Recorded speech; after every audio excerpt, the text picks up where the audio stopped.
And welcome everyone to another wonderful, entertaining, agitating edition of We All Be Radio, News Free Dixie for the 21st century. I'm your host for the empowerment segment, Brother Ron, also known as R2C2H2, the Arvis. We got a special one for you all. We are on last weekend of the last Mercury retrograde of the year.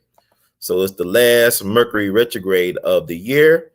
And we try to bring y'all a little cheer, but it's a lot to be, excited about, if not just downright anxious about. So this is why we're doing tonight's show.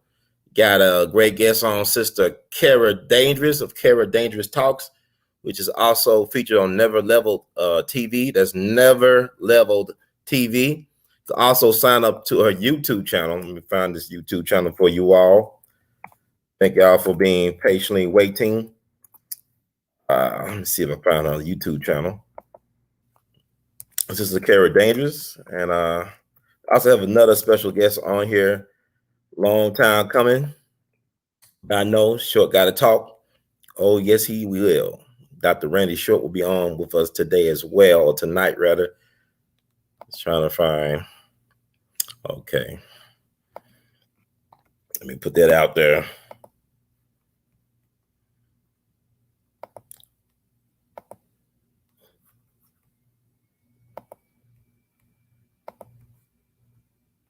Sister Kera Dangerous YouTube page. Check her out. She got a lot of great guests. Dr. Randy Short, one of the most popular guests on her platform, like he is on so many other people's platforms. Dr. Randy Short got featured, I believe, 2 times in her season 2, which she just wrapped not too long ago. I think last week she had on Jane Elliott, but they had some tech difficulties. But she had a lot of great guests on her show, like, Riza Islam was on there. Y'all call him Riza, right? Or Riza, or Riza, whatever the name is. Islam, that brother from the Nation of Islam was on there. She had a lot of interesting people from all walks of life talking about their craft, talking about their life, philosophies. Like the comedian Lunel was on there not too long ago. A lot of great guests. What I like about the sister, she puts people at ease to do all types of snitching on themselves, confessionals. So she's pretty good at that. So we'll have her on. Still waiting for her to. Okay, we got her. We're going to have her on. Also, we'll have Dr. Randy Short on as well. Let me see. And for all you people that will be in the Memphis area, I got to promote this. It's the 2021 Jimmy Lunsford Legacy Awards. We'll be honoring not only the legacy of Jimmy Lunsford, who really was the king of swing. He was the most popular band leader for Black people back in the 30s and 40s. He was known as the Harlem Express, his orchestra. And he was the #1 band. He was bigger than Duke and Count and all them guys. Glenn Miller said that Duke was great. Count Basie is remarkable. But Lunsford tops them both. But he's been forgotten about. So it's been our mission at the We All Be Group Incorporated to bring his legacy back to life in the city of Good Abode, as well as among, I don't know, it's weird. I mean, Memphis educators, musicians, but we're going to be honoring this year. The posthumous queen is Florence Cole Talbot McLeave, who was also the first Black student, the first Black graduate of Los Angeles High School. She was born in Detroit, but she was also one of the first Black opera stars. She toured Europe and stuff back in the 20s and the teens and whatnot, and ended up becoming a longtime music educator in the city of Good Abode, Memphis. One of her proteges is Carla Thomas, the queen of Memphis Soul, who recently was awarded a 2021 Tennessee Governor's Award. Our organization nominated Sister Carla Thomas for the award. So Florence Talbot McLeave, also Unzi Horn Sr., very gifted music educator and also composer and arranger. He actually arranged G Wiz for Carla at Stax, and he also helped Isaac Hayes with the Shaft theme. He was one of the arrangers on that. Very gifted guy, sold insurance, the family business. But his son was told by none other than the great Lionel Hampton that your father is the greatest vibraphonist that he ever heard in his life. And Lionel Hampton was no slouch on the vibraphone. And also we'll be honoring the Temprees. They are the guys like dedicated to the one I love. They are the Temptations of Memphis. They Stax artists. They sung their great song back in the day, dedicated to the one I love. Recently got a street renamed after them near their old elementary stomping grounds. So they'll be there putting on a great live performance. as well as opera singer and music educator Dr. Valletta Brinson, phenomenal woman in voice. And she's the princess this year, along with the princess, the Temprees, and also the living homecoming court queen, Dr. Bev Johnson, a great radio personality, the voice of Memphis, is our queen. And along with, you know who else, Mr. I Ain't Studying Ya, the king of the Chitlin Circuit, the father of folk funk, Dr. Bobby Rush is our king. So we're putting on this thing Halloween night, October 31st, 2021, in Memphis, Tennessee, at the Hollering Theater, which is located next to the Orpheum Theater. So it's going to be a phenomenal night. We'll live stream it. If you can't join us in Memphis, you could join us online to look at that great lineup and learn a lot of great Memphis music, history, and culture. And a lot of people don't know that Memphis is the most recorded city in American music history. There's more songs related to Memphis than any other place in the country. That's more than Los Angeles, New York, Chicago. Memphis is amazing. So we're going to be honoring not only Mr. Lunsford, but also these people who keep that tradition going. So let me see. And without further ado, we'll have the one and only beautiful sister Kera Dangerous, thought provocateur like no other, joining us tonight. Tonight is the night. How you doing? Tonight is the night, and we feel it all right. I don't think that's how it goes, bro. How you doing? I'm good. I'm having a hair emergency. I didn't wait a minute now. Am I straight? Am I good? I mean, you got your head on. You good? Is there enough light? Can y'all see me? Let me see. I'm brave. You was made out. to be seen. You was made to be seen. Oh yeah, you got A-Town down, A-Town stomp.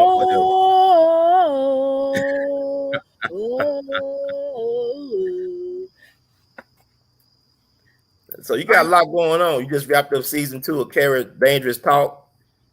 Yes, great lineup. How you feeling?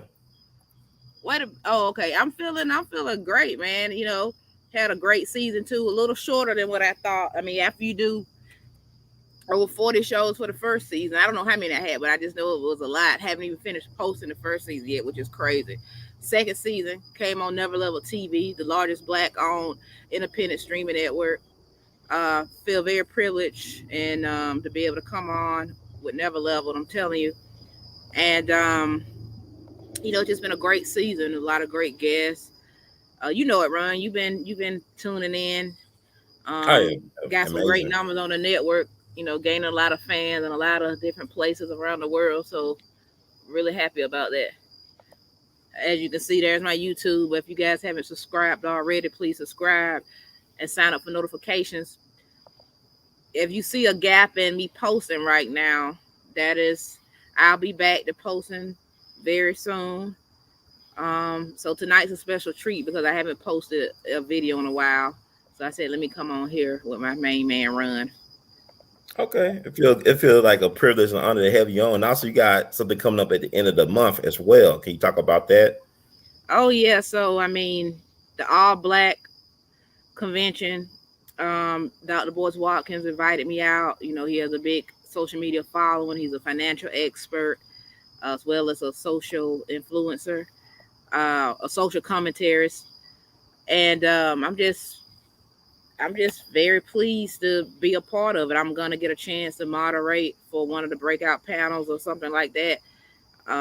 Not even sure of the full assignment yet. I'm just happy to be on the list, and it's gonna be a great time. Oh, you see it right there. So your Instagram. You gotta go follow her on Kera Dangerous.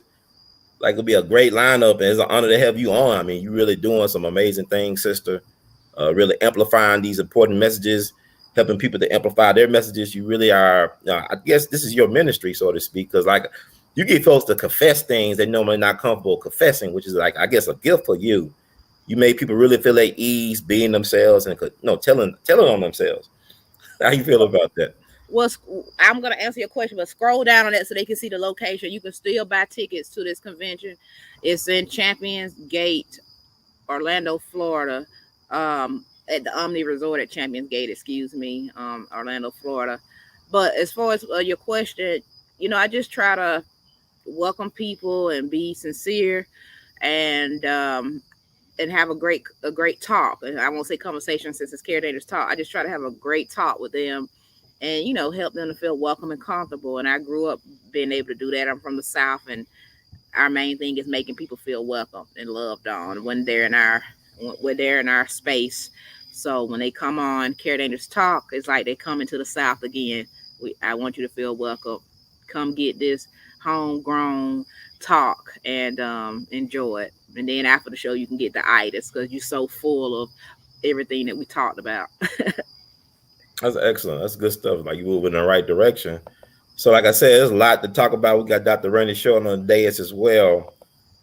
So let's get started. I mean, you got a sports broadcasting background and whatnot, and a lot of things happen in the world of sports. But I just want to get your take on the Kyrie Irving situation or Irving situation. Okay, and after this, I just got something I want to bring up too. Just want to throw that out there. But Kyrie Irving, you know, all I know is he doesn't want to take the vaccination, and then the rest that I know is that a bunch of people stated their opinions about it, of course, right? So Mm-hmm. that's Stephen A. Smith from ESPN's First Take, NBA reporter. Um, he made his statement about it that a lot of people, not a couple people, a lot of people didn't agree with, right? And then we have, just the NBA, other NBA reporters reporting it on it, and a lot of people backing up Kyrie, saying that, look, don't jump on him, don't bully him. If he doesn't want to get the vaccination, it's his body. I mean, we even seen Luke from Shake Your Booty, Shake Your Rump in Miami. That Luke, he even stepped out to say, well, if women are over control of their bodies and whatnot, I guess he's trying to insinuate abortions. Shouldn't a man be able to control what he puts in his body, or just trying to compare those things. So you just seeing all kind of people speak out on it. But Rod, I think it comes down to freedom to do. We, as Americans, we have a freedom of choice. I Mm-hmm. guess we have that, right? So Well, so Kyrie won't be able to play in practice or play at any home games. And I have it here. So he'll lose 380K for every home game he misses. Now that okay. sounds like a lot of money to you and I. Even though Kyrie is a millionaire, that 380K will add up. There's a lot of home games in the NBA season, so I think um, he's gonna feel it at some point. Yeah, I mean, it's a lot of money. It's 41 times he's gonna lose $380 some $1,000,000 or $1,000, dude. $380 some $1,000. That's Right. 41 times he's gonna lose that. And my thing about this is, to me, Kyrie is the person that people thought Colin Kaepernick would be, or they want Mm-hmm. LeBron James to be, because like Muhammad Ali wasn't facing any danger by getting signed up on the draft. You know what I'm saying? They was not gonna put him on the front lines. He probably been entertaining the troops, but he decided to take a stand that cost him 3 years of his prime at least, and a lot of Mm-hmm. money and endorsements and whatnot. And Kyrie don't really have to do this, but he's going to lose a lot of money and might get kicked out the league perhaps because of this stance. So Mm-hmm. to me, it means more because Colin Kaepernick actually had a golden parachute with Nike behind the scenes, from my understanding. He had the deals in place. And I don't like my heroes to be too damn quiet. This week, rather, is the anniversary of the founding of the Black Panther Party for Self-Defense in Oakland. And Huey and them guys were not quiet. You know what I'm saying? They were loud. They want you. And also they encourage folks to read up on the law and other things of that nature. Not just posing, but also study. They advocated studying the law and reading about history and whatnot. It is an interesting time to be alive. And also, I got to ask you about, have you seen the Dave Chappelle special? Dave Chappelle. You know what? When I got home from a trip, I turned Dave Chappelle on while I was relaxing. I heard most of it. Some of it I tuned out and started doing some other things, but I got the gist of it. Um, I want to wait. Can I finish up on this Kyrie thing first? Yeah, go ahead. Go ahead. So with Kyrie though, I heard you. When we was talking just together, you compared him to Muhammad Ali. I'm not there yet. I'm not there to compare Kyrie to Muhammad Ali. For me right now, that's a stretch. This reminds me of when Nicki Minaj stepped out and said something about the vaccination, and Brandon T. Jackson, who came on my show, was like, oh, she's ready for the kingdom. Maybe I can put her in a movie role. I'm just like, for what? For just speaking out against a vaccination? I mean, it's the reason I'm bringing that up is because a person can do so wrong so many times. They do one little thing, and we're ready to compare them to Muhammad Ali. Calm down, Ron. I don't Like, think what I think, but I think he's been consistent. Like the flat Earth theory, he actually spoke out about boycotting the NBA. He has done things over the years. He's been very consistent with advocacy. Now, you think about Ali and them 50 something years ago. Excuse me, my bad. A No, flat. you're right. Compare his theory of thinking that there's a flat Earth to Muhammad Ali. No, what I'm saying is he's used to being courting controversy. He's used to being that person out there on his own, advocating for unpopular points of views. My thing with Dave Chappelle and Kyrie, they're controversial, but also they're popular at the same time. I've never been popular. I've always been tolerated. I always be, oh, there go Ron, Mr. Bad News. People say stuff like that. When all I advocate is for knowledge of self and research and speaking your point of view. But with Kyrie, I'm not necessarily comparing him to Ali, but to me, he comes closer. Colin Kaepernick is no Ali. LeBron is no Ali, but Kyrie has put a lot on the line in terms of this earning a living. It's funny, like I look at Kareem, some of his point of views on things. And he was an activist, a scholar athlete, an activist. I just don't agree with a lot of stuff he's talking about right now, but you can't take away his legacy of being an advocate. And you look at the athletes, I think it's too much to ask of them to be an Ali, because back then the athletes were closer to the working class than they are now. Because like a lot of professional athletes had to get jobs in the off season just to maintain. You know what I'm saying? Like they were blue collar people, a lot of them guys. Ron, you're the one who compared him to Ali. No one did it but you.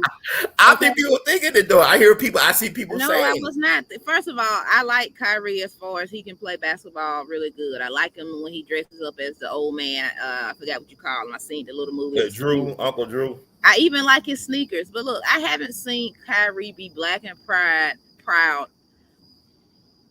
I haven't seen him proud of anything since he discovered he was a Native American Indian.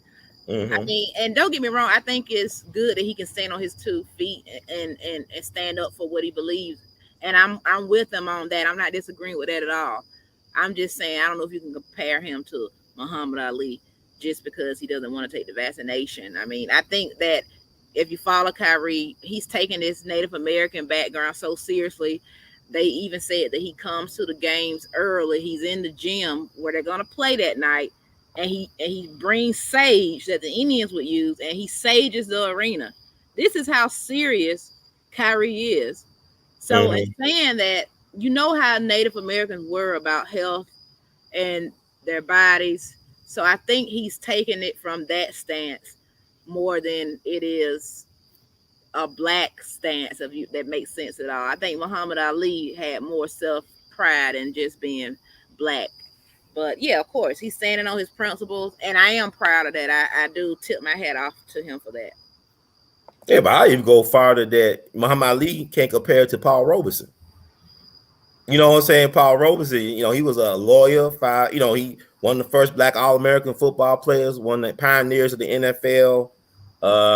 Does speak over 20 different languages fluently, one of the greatest singing voices of all time. He lost a lot, in terms, Ali lost a lot, but Paul Robeson was crucified for like decades of activism and speaking out. And he had to do that. He sacrificed not only his career, but also his health and sanity, speaking out on behalf of not only just black folks, but oppressed people. And I think, to me, I'm not looking for no he rule or she rules, nothing like that.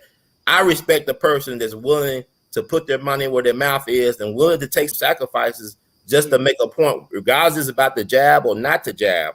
But the fact that he's willing to put his career and his ability to make money on the line, like Nicki Minaj, I think about Eartha Kitt back in the 1960s. I love Eartha Kitt. I was looking at St. Louis Blues, the not too accurate biography about W.C. Handy, played by Nat King Cole, that all-star cast, Cap Calloway, all them guys. But Eartha Kitt spoke her mind about the Vietnam War to the First Lady of the United States, Lady Bird Johnson, in the White House, and she was blackballed for years for doing that. So we ask a lot of these celebrities to be these leaders and trendsetters, but a lot of times we don't support the right ones. I even look at Nick Cannon, who Dick Gregory loved, and Nick Cannon folded as soon as the pressure was turned up, the heat was turned up on him. So it was refreshing to see Kyrie. That's my point. It's because you get happy when somebody does one thing. You're not looking at their track record. It's like you're not gonna just do one thing and I'm gonna bring you into the group. I think that's the problem. We can say, yeah, he's standing on his principle. That's fine, but you compared his situation to Muhammad Ali. That's the only reason I'm bringing it up. Yeah, I mean, it comes closer to me. I mean, in terms of personal sacrifices and financial stability, because a lot of us who advocate unpopular opinions, we get, they try to break you. They try to blackball, whiteball, whatever ball you. They try to marginalize you, shadow ban, whatever they want to call it. But I'm saying for him to be popular and controversial, I mean, he got like over 15 million followers on Instagram alone, and also not give in to peer pressure. And like I said, he has taken on unpopular positions before it has not broken. Yeah, unlike some people like Nick Cannon. Yeah, but I'm just saying, I felt like he was trying to label him a freedom fighter. I mean, he does take different positions, but let me just say this: Andrew Wiggins, who plays for Golden State, Andrew Wiggins, yeah, he was one of those that was going to miss the home games, wasn't going to be able to practice, and then he just kind of folded after the pressure and trade rumors and all that.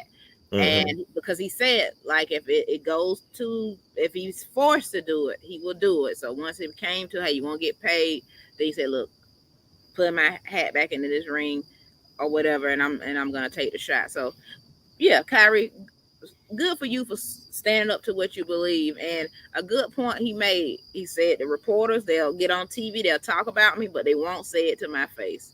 I didn't get to see Stephen A's response, but I'm sure he addressed that and probably said he will say it in his face. I'm pretty sure he said that. Well, I heard things. I haven't read everything. Even Jamil Hill and other people have really trying to put pressure on him. It reminds me, Thelonious Monk birthday was just on October the 10th. He's one of my favorite musicians of all time, and people don't really appreciate that the influence of Thelonious Monk, but the hell he caught while he was living. He was not appreciated by critics and other people. They written him off, but Thelonious Monk is the second most recorded jazz musician behind Duke Ellington.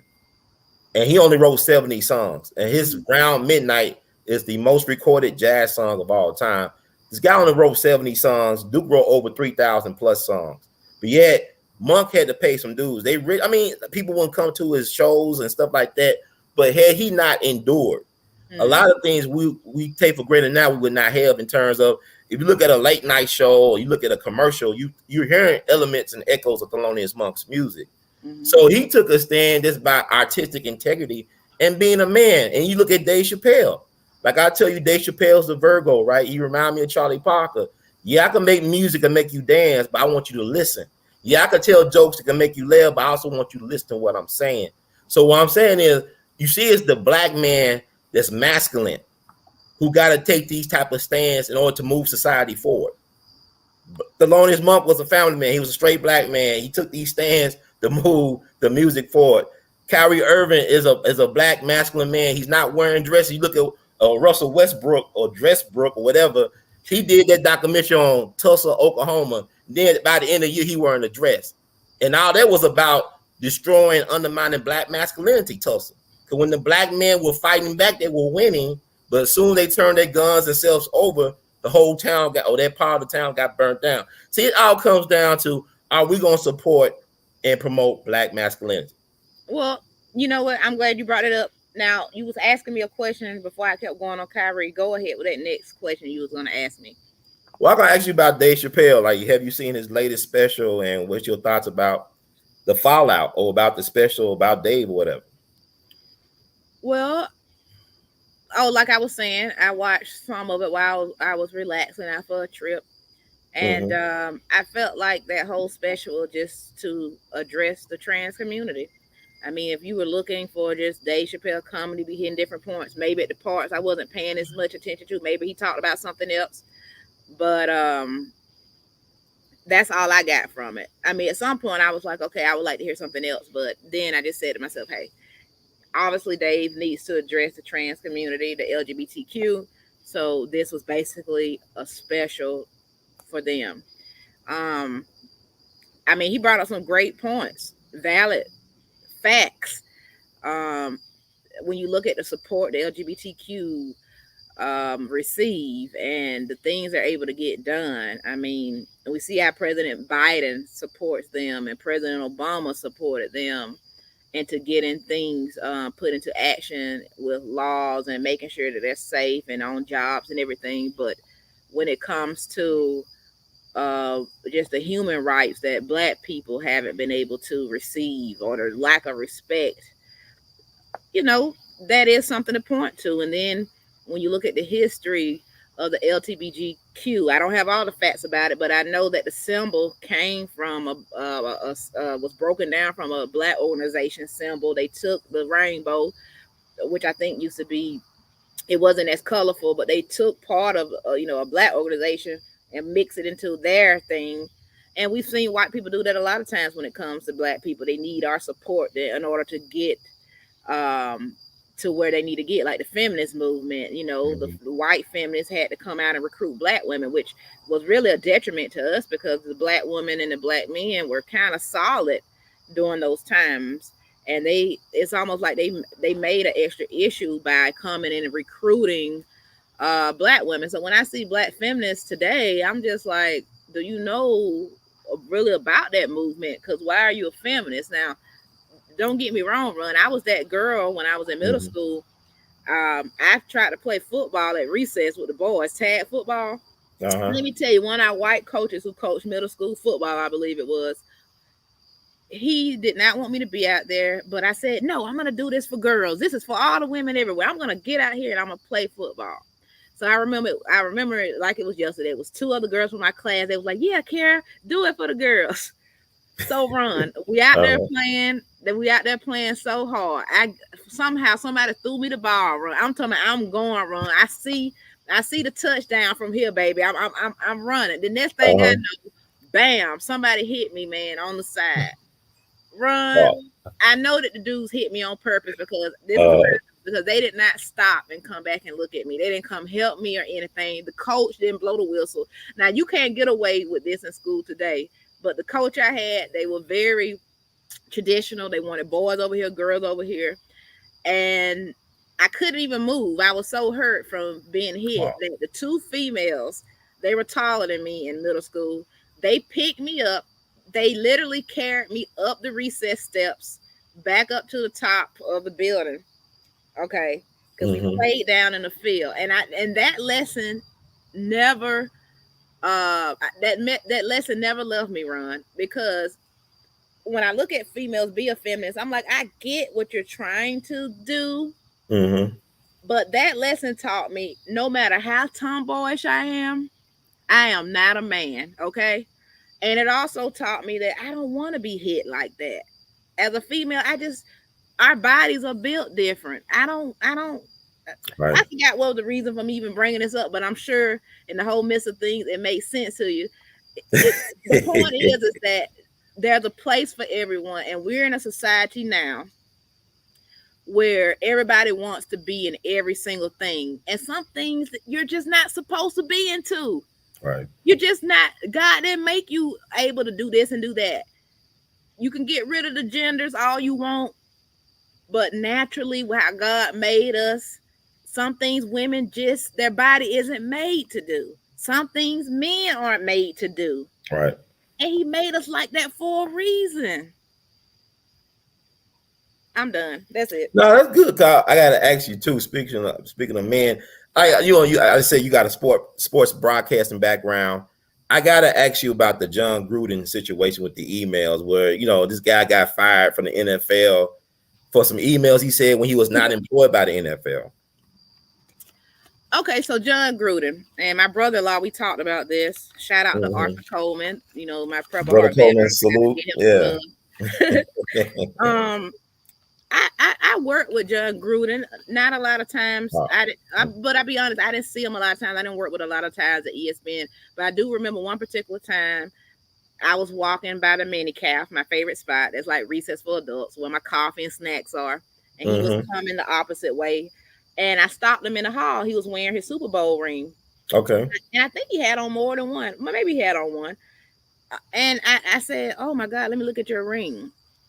And he said, "Nice, right?" I said, "Yeah, that's nice." But I had never heard of his racist past. But what I've been hearing from people is this is no new coincidence. He's had issues in the past.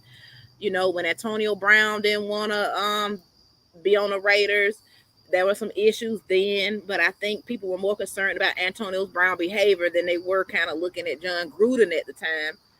But I mean, look, I don't know all the specifics of what's going on, but obviously this is a guy who has a track record of saying some off-putting things sexually Mm-hmm. about people's race and all that jazz. So he just reaping what he sows. And if you watch the news from top to bottom or bottom to top, everybody's saying his career is over. He won't be able to commentate. He won't be able to coach. He'll just be sitting at home. I mean, my thing is like, why are black folks mad at John Gruden? The stuff that John Gruden, I mean, you should be mad at Joe Biden for actually saying and doing things that's detrimental to you. But John Gruden, with his opinion, should not even matter. As far as I think, black folks got this love affair with white people because John Gruden is just a man. He's not a god to me. He's not my god. I don't care about what he think about too much anything. Opinions are just like what they say, like a butthole. You know, everybody got one, right? So like with John Gruden, to me, he never was a great head coach. Like he got in on the coattails of Tony Dungy. And like just like when Mark Jackson helped build up the Golden State Warriors culture, and they got Steve Kerr to come in to reap the benefits of that. I mean, John Gruden never proved himself to be a great head coach to me. He's a great color commentator, excuse me, or analyst. He's enjoyable. Listen to him talk about football. He knows about football. He's a great assistant or even quarterback coach. But to me, he always been protected. You know, to me, to be honest with you, Joe Biden makes John Gruden look like John Brown. Brother-in-law is over here shaking his head like this. So he was like John Brown. You know, tomorrow is the anniversary of the Harper Ferris raid, October 16th, 1859. John Brown with his 5 black raiders raided Harper's Ferry, which is now known as West Virginia, which helped start the American Civil War, but also the Million Man March. And also you talk about the Rainbow Coalition. You know, that was the brainchild of Chairman Fred Hampton Sr. of the Black Panther Party, who was assassinated by the state government, United States or United Snakes. But he started the concept of Rainbow Coalition, bringing in different races to work together. Then Jesse Jackson, whose birthday was on October the 8th, he just turned 80 years young. Shout out to Jesse. I don't know. I met Jesse a couple of times. I even interviewed him. I got a different take on Jesse than a lot of other people do. To me, he has done some good. You know, you don't compare him to Al Sharpton. Don't compare him to Al. He actually did things. Al has not done anything. Well, when we bring on Dr. Short later. Yeah, I know Dr. Short gonna tell you. I know he bring that up. He got some Jesse stories, but I'm saying I'm glad that he made it to his 8-0. I met Jesse a couple of times. And I talked to him. He's like Dick Gregory said, he had one of the finest minds on the planet. Dick may not have liked Jesse, but he always gave Jesse his propers. And I talked to folks in the movement. They may not personally like Jesse, but they know he's not a dummy. And he actually did some stuff. So we got to be honest about that as we critique people. We got to give them their propers, like we say about Kyrie. Okay, yeah, but then you got to have a balance and the ebb and flow to everything. But yeah, but John Gruden, I mean, to see Randy Moss crying, Randy crying, what's going on? Because John Gruden got fired. He cried because he learned that John Gruden is a racist. He said, he's about to do okay that the player executive, right? The DeMaurice Smith. He said he had lips like Michelin tires. He do got big ass lips. I got big ass lips. Let me tell you something about Randy. What's his name? Randy Moss from Randy Moss. Randy Moss, great football player, great receiver, whatever. He catches the ball. He worked with me as well. Never got to meet him up close because I just never worked on that show at the same time he was on. But if you look at his past, I've seen the documentary of him several times because I had to working at ESPN when I worked in Master Control. And he comes from a very small town. I mean, obviously you hear I'm from the South, but I'm talking about his town is very small. I mean, people hanging out at the gas station all day long, the teenagers, that kind of place, right? And let's just say he came up. The only reason I'm bringing it up is not to insult small time people, but just to say, Randy showed some of the people he hangs with and he grew up with and not a lot of education there. Mm-hmm. So some of his opinions, I'm not gonna say he's coonish per se, but because he speaks out sometimes on different things, but Yeah. he just a little, yeah, yeah, fumble, I but mean, yeah, I hear you. not I on hear the you. field, not on the field, but you know, he's emotional too. If you ever see Oh yeah. Randy Moss on TV, he's emotional. It very much so. It sort of like he remind me of like Iverson. Iverson comes from Virginia. He comes from the country too. I mean, he hang out with a lot of white folks, and football is God in that country where they come from. Sports is king. You know what I'm saying? You can do no wrong, but you're a sports star. But I don't look at Randy as a Malcolm X. You know what I'm saying? We gotta stop looking at these celebrities to be liberators and freedom fighters, as you say. I don't look at Kyrie as being on the level of a Paul Robeson. Paul Robeson was an artist, but he knew artists had a responsibility to speak out. Like you look at Billie Holiday with Strange Fruit, right? That cost her a lot of a peace of mind and also financial Mm-hmm. stuff. You think about Nina Simone and the Mississippi Goddamn. Mm-hmm. Nina paid the price. They crucified Nina Simone. But we don't talk about the folks that stand up for us, that love us like that. We rather uh, uplift folks that hate us, that Mm-hmm. despise us. The people that get the most love in this world, they hate people. They despise people a lot of times. It's like you could be a philanthropist and still hate people. To be a philanthropist, you don't have to be a humanitarian to be a philanthropist. It's Oh, just a tax write-off. of course. And like I told people, Kwame True said, aka Stokely Carmichael, he said, "Look, I love my people, but they some hard people." Okay, so Mm-hmm. you can want to help all the people you want, but when you do it all the time and it's part of what you do and what you breathe, you can be frustrated. But a lot of times these people who are freedom fighters, they're so good at masking that frustration and turning it into the passion that we see on a data with them going out there and fighting. Before we move on, I just want to tell people, if you're looking at my scenery, Run, can you show me in full or something like that? Yeah, let me I just see. want y'all to know I took some time tonight. Look at myself. No, that's not me. That's you. Okay, I took some time tonight. I'm actually live from outside. Okay, so I'm very proud of that. So thank you for myself for hooking this up. Had a little help from my brother-in-law, but yeah. So anyway, I got a fire pit going that you can't see. Got some s'mores that I can put on later, and we just outside tonight. Got my wine. Got a cigar. We just having a good time tonight. Okay, bring you back. Bring yourself back, Run. Just want to show y'all what I was up to.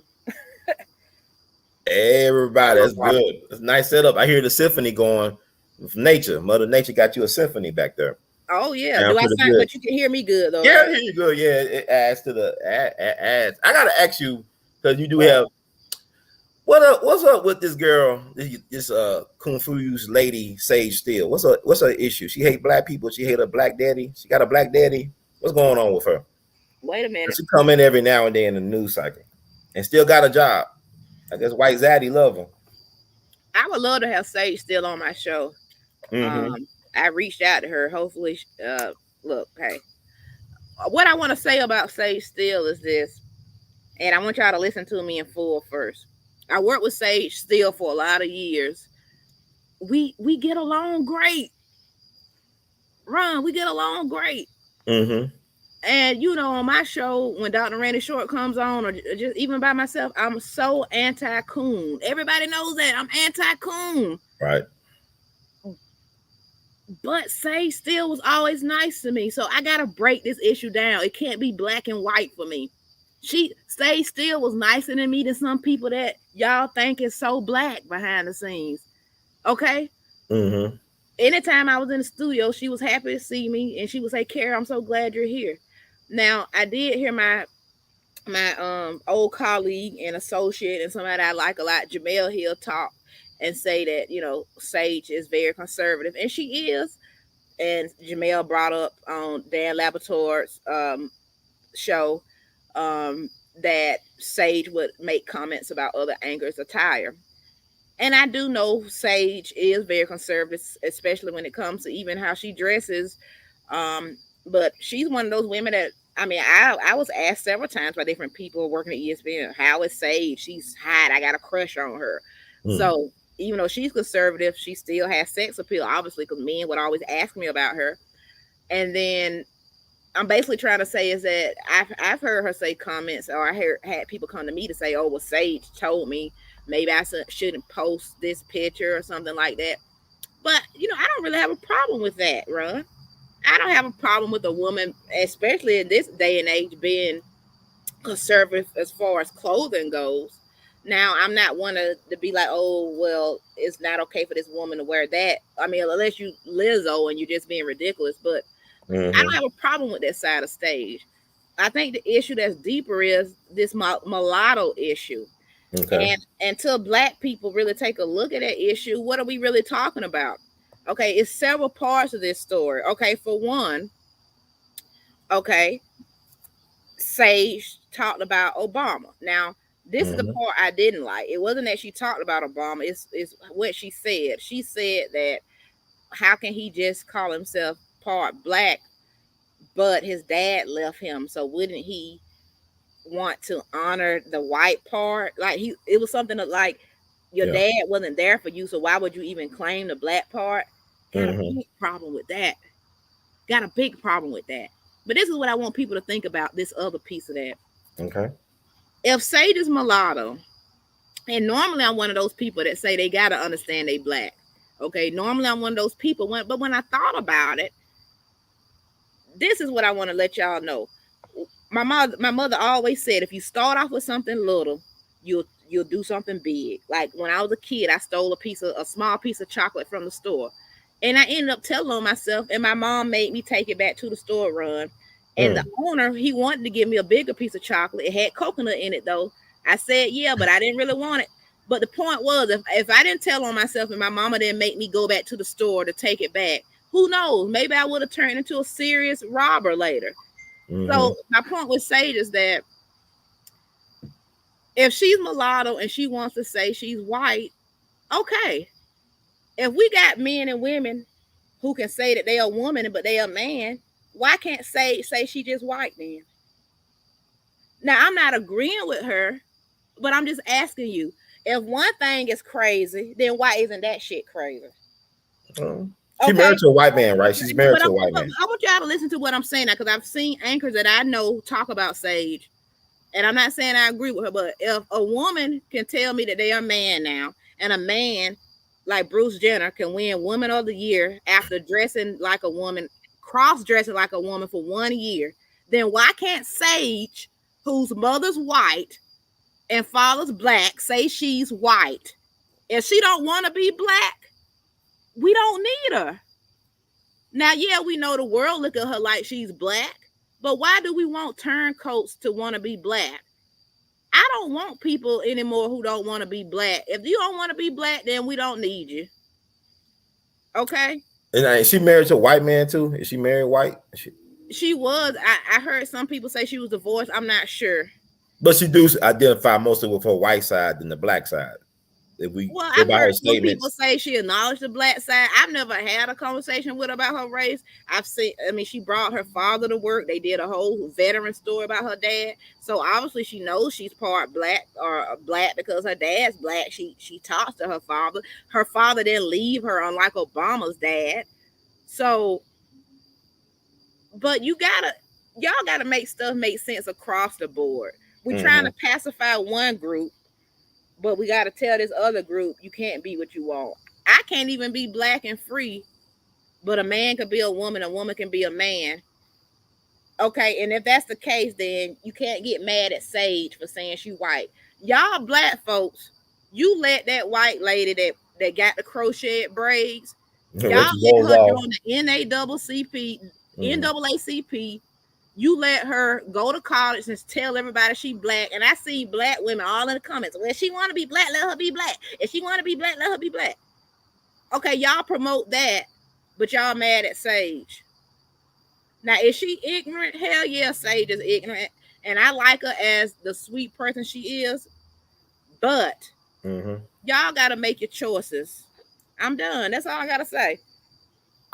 I don't know issue. I know if you talk about that, I know two sisters. One I went to college with some years ago, but their mom is white and their dad's Black. And the other sister that I didn't know that well, but I knew, she ended up marrying a white man and having a baby with him. But the other sister that I know, she prefers black men. She identifies as being black. So I mean, I respect both of these women, and I respect them in their points of views. And but like one sister identifies mostly with the white side, the other sister identifies mostly with the black side. I guess, and they both right. They, live their life. I don't really see. It's getting to bedroom politics is tricky because you start peeping in people's bedroom. You see practices they do you might not agree with, but if they got things from a public point of view that you can stand with, support those point of views. Don't necessarily put anybody on a pedestal. I don't need no more heroes. I need solutions. But my thing is, I'm not gonna stand here and let people be fake either. Cause I know plenty of black people who get on TV and act like they so black, but when you see them, they won't even speak. Sage will speak to you. And nobody better come in with me with no Kera being hypocritical, because I'm really not. Y'all got to listen to what I'm saying. The only thing I'm saying is that Sage has always treated me nice. Now, I can't lie, and I'll tell her this if she come on my show. There was a time when she had came back from ESPN in LA, and she had came back to the mothership in Connecticut, where me and this other coworker, I'm not going to say who it is, but that person was stating, she's been saying, and at that time, it was just recent to when she had said something else crazy about race. There was a time where she even let a white man touch her hair on Sports Center, and for black people, that was like, whoa, why is she making them make her a clown on TV? So it was past stuff that she had done as well. But the whole point is that I did have a moment there where I didn't know what I wanted to do with her. I was like, she treats me so nice, but I'm not really on no coon stuff. So what do I do with that? What do you do when a person is nice to you, but what they speak out their mouth and what they feel politically doesn't align with you? I mean, you can agree to disagree and still be civil. Okay, so that's what I am. I'm civil. So that's why I can't get on here and lie. I'm going to tell y'all the truth. Sage is a nice woman. And anybody who get on TV and say Sage is a butthole, they either lying or they just have a different relationship with her than I had. I'm not trying to say me and her were lunch buddies. I'm just telling you that I worked with her through a lot of years, and she's always been pleasant, no matter the race. And some of those other black people who you think would be pleasant, they were not. I respect that. I mean, that's why we talk about these things. I don't really want to get caught up in the code of personality on anybody. Now, somebody said it could be fake, and I have to be honest with you, that's true. But I have to be. If you watch my show, I talk about discernment all the time. I'm not a person who just take people face value. I use my discernment, and I didn't feel like she was being fake, because Sage she's blunt too. Yeah. And anybody know me know I'm blunt. So she would actually laugh at some of the things I would say right there in my face. So I think she wasn't fake with me. I could name some people that was fake with me, but I ain't even gonna put them out there like that, because I'm not even like that. I could tell you some people you do know that were fake. Okay, so I know fake energy. She's not fake. It's just that I never had a race conversation with her. But I do want to bring up this point before we drop this run. Rachel Lindsay, who also started working and doing on-air commentary, who was the first black, or I think just the first woman bachelorette, she actually picked a white man and for her bachelor, to be her fiance or whatnot. She said that Sage still, when that happened, she came up to her and said, I'm happy that you chose a white man and not a black man. Now that I can't tell you that surprised me because of her history, but I was surprised in the fact that Rachel actually said it. She actually said it. But if you ask me, do I know if she has some issues with her race? Then yes, she definitely does. She definitely does. But I have to tell you, I got some mixed people further down in my family, and they act more black.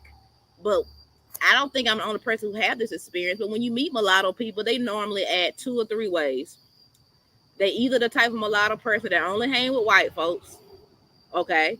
Or they the type of mulatto person or mixed person, I don't know what you calling yourself these days. I want to be respectful. Are they the kind of mulattoes who only hang with black folks? And a lot of times, let's be honest, you can look at them and tell which one they are. Now, just be honest. Just be honest. Just like you could tell a white woman, you could tell a lot of times when a white woman sleep with black men because they got that haircut, they drive that certain car, they got that look. You know what I'm talking? Y'all gonna keep it real. I know y'all didn't keep me up tonight, and y'all ain't gonna keep it real. Some people just got the look. Yeah. Well, I mean, made some interesting, good points that people need to consider. But yeah, I don't have no hate or love hate with Sage. I mean, every now and then she pops up in the news cycle saying something she says. It's like she stand by what she say, and she still keeps her job. So more power to her. Well, I would like for her. That's why I want her to come on my show, because I would give her a fair interview. Mm-hmm. You know, and I wouldn't immediately just jump on her. I honestly want to hear her side. All we have heard is her opinions on a little bit of things. I want to sit her down. I want to ask her how she grew up. I want to know what her true thinking is without hearing it from the grapevine and without hearing little snippets. I hope she gives, even if it's not me, somebody that chance to have that interview. Okay. Well, I think I would love for her to be on your platform because you got some type of truth serum over there where you make folks confess everything. But it do sound like she have issues with black men in particular, or whatever they might come from a black father. Yeah, it does seem like that. It's a lot of black women who full black who got a lot of problems with black men. But it's a conversation that we need to have as a race or to ourselves to figure out what it comes from. It's just another set of generation trauma, a word that I'm bringing up constantly. Oh yeah, that's something we need to talk about. Definitely. I'm glad y'all like my accent because I can't get rid of it. I mean, I spent over a decade up north, and evidently, people love it wherever you go. People love you for some reason. So well, I guess some people laugh, some people love it, some people may not. But you know what? After you turn 30, you like screw it. If you don't like it, you don't like it. The people who like it, they roll with it, baby. This is me. Whoa, whoa.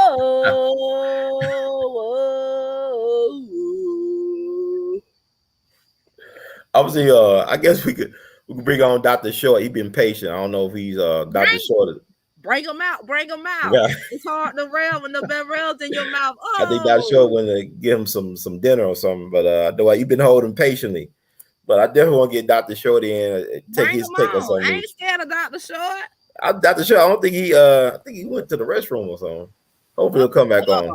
I hope he ain't going to get no hydroxychloroquine. Yeah, he can't do that on this show. I'm gonna cut him off. He went to get some hydroxychloroquine. You don't even need to talk about it. 15 minutes later, I'm like, we are live in several countries. Yeah, we don't even need to talk about that. I think people forget that sometimes. But why he's not on here? I got a special message I want to talk to folks about tonight. Okay. I want to tell folks about sacrificing, because I thought about it. I made a lot of sacrifices in my life, and that's something that people don't talk about enough. When you want to get somewhere, and I'm still growing, baby, but I'm talking to somebody tonight real quick. Let's have a motivational moment. Sometimes you gotta live where you don't see yourself living, to sacrifice for where you want to be in life. Sometimes you have to go on a job that you don't want, to sacrifice. Sometimes you have to stay out in a relationship for a while until you can get what you're trying to get, to sacrifice to where you want to go. Just, you have to put yourself sometimes in a position for growth that's uncomfortable. And I just wanted to remember, it was on my heart to remind people about that. Even sometimes I'm like, well, Lord, I'm just sick of having, I just want to be where I need to be. But let me tell you what I've learned so much, especially in this last year, is that God is the perfect planner. And I'm looking at God as my talent scout, like, well, not talent scout, but he's my partner in this business, and I got to trust him. I got to believe in him. So just know that work you putting in, one day it's going to make all the difference. It's like a puzzle. You may not be fitting those pieces together, but you may be putting a piece here, a piece there. And then when you look back, you're going to be like, oh, this whole right side done got put together. Like, when did that happen? A lot of times when people start new projects, I remember before I started my Kera Dangerous talk, it was KeraDangerous.com. I used to do celebrity gossip website. And before I got started, I was asking one of the anchors at work, I was like, well, it's just when you start something, you just feel like there's nothing on the page, and you got to start with something. And how do I grow this thing? And it's like, you just got to start day by day. don't let that blank page stop you. Okay, envision that page being full, and then the next page, then the next page, and then you got a chapter. Because a lot of times it's that start. Like me right now, I'm overweight. And you know what's been keeping me from working out is that blank page. I just got to work out that 1, 2, 3 good times to get that in my system. I gotta stop letting that blank slate keep me from inactivity. Got to get over that hump and just get something started. So my message to you tonight is remember that sometimes you got to sacrifice to get what you want. Okay? Sometimes you got to sacrifice to get what you want, and that don't let the beginning, okay? Don't let the beginning make you not feel like you're going to reach the finish. And the pleasure really comes from the journey, because in between that journey you're gonna see little nuggets happen for yourself, little nuggets, that ram in the bush that God talk about, that he got waiting on you. And those are the things that keep you going. Once you get started, you see that, oh, like when I started my show, and I had trouble, some connection problems, but I figured it out. And I'm just thinking, wow, I was so distraught and frustrated because of those few technical difficulties I had.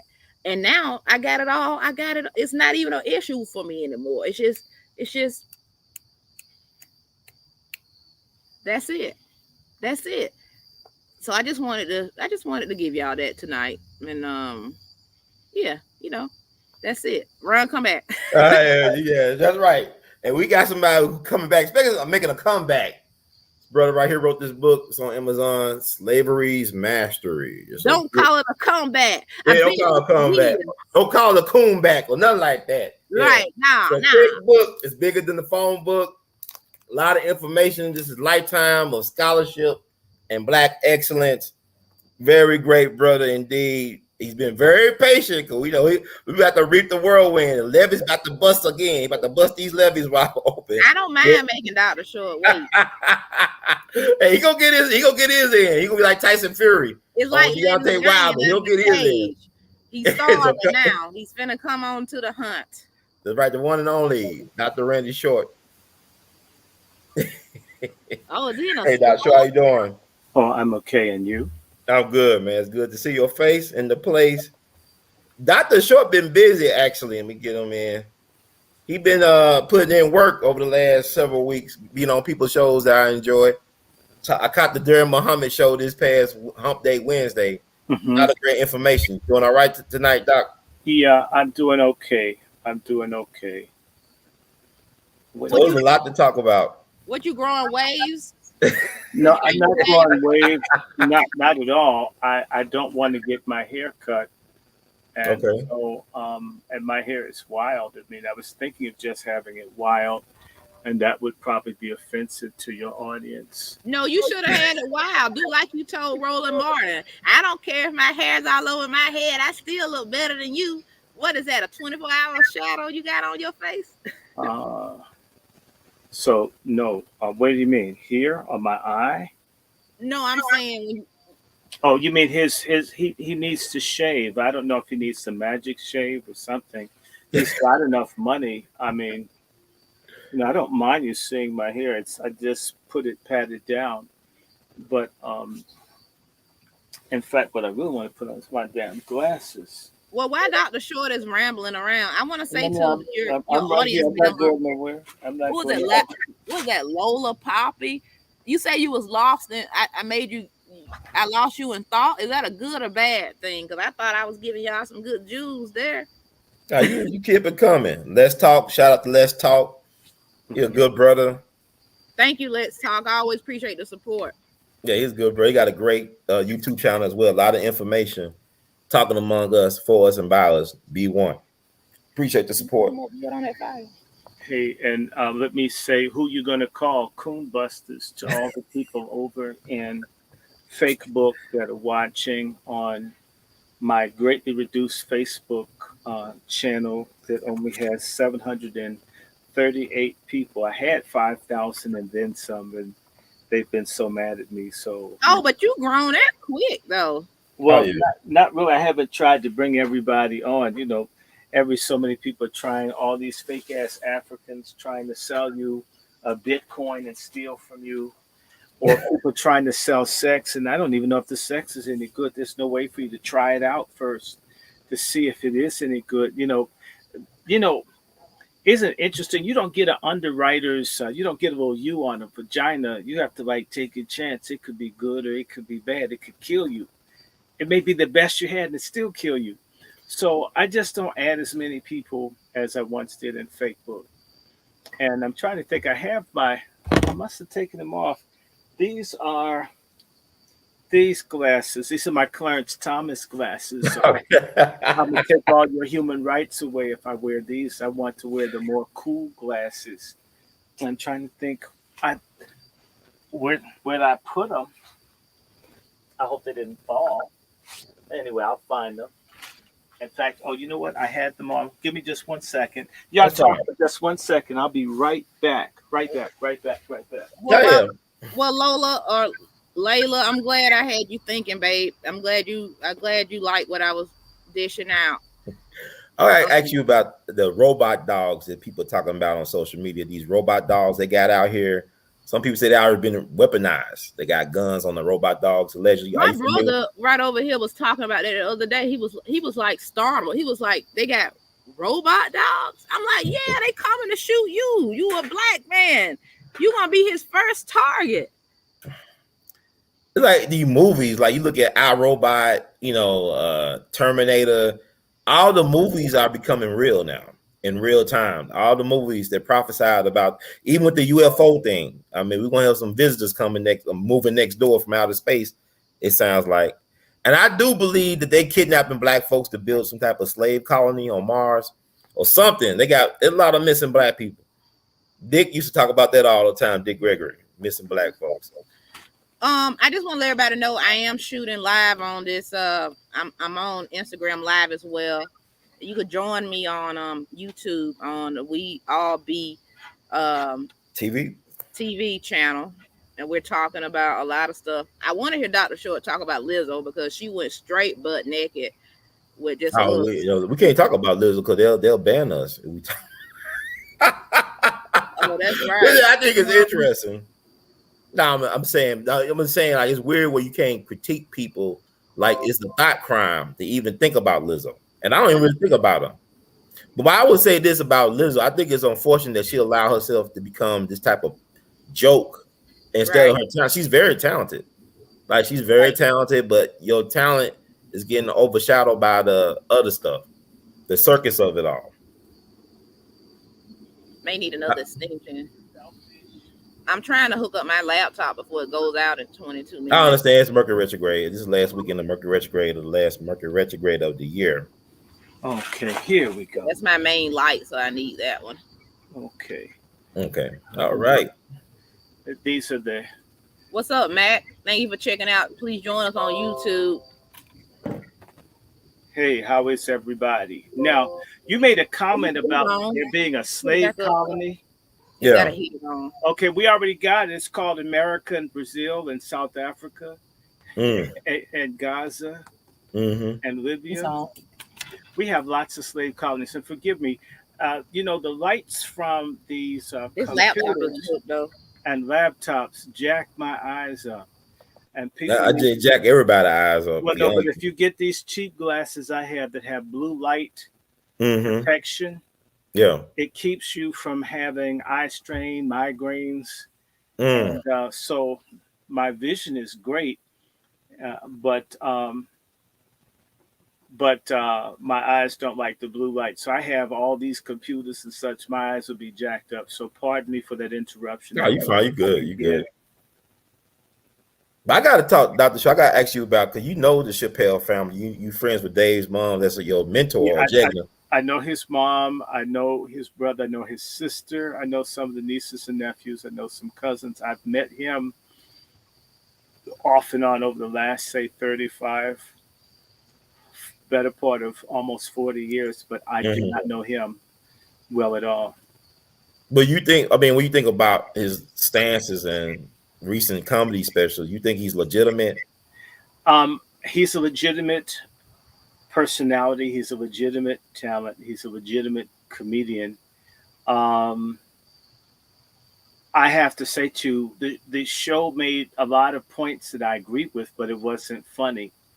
So I didn't laugh much, and I think we've said worse things on your shows than and some You said them, doctor. You said worse. and On whose show? On his show or my show? your show too. I've done funnier shows, and my thing is so.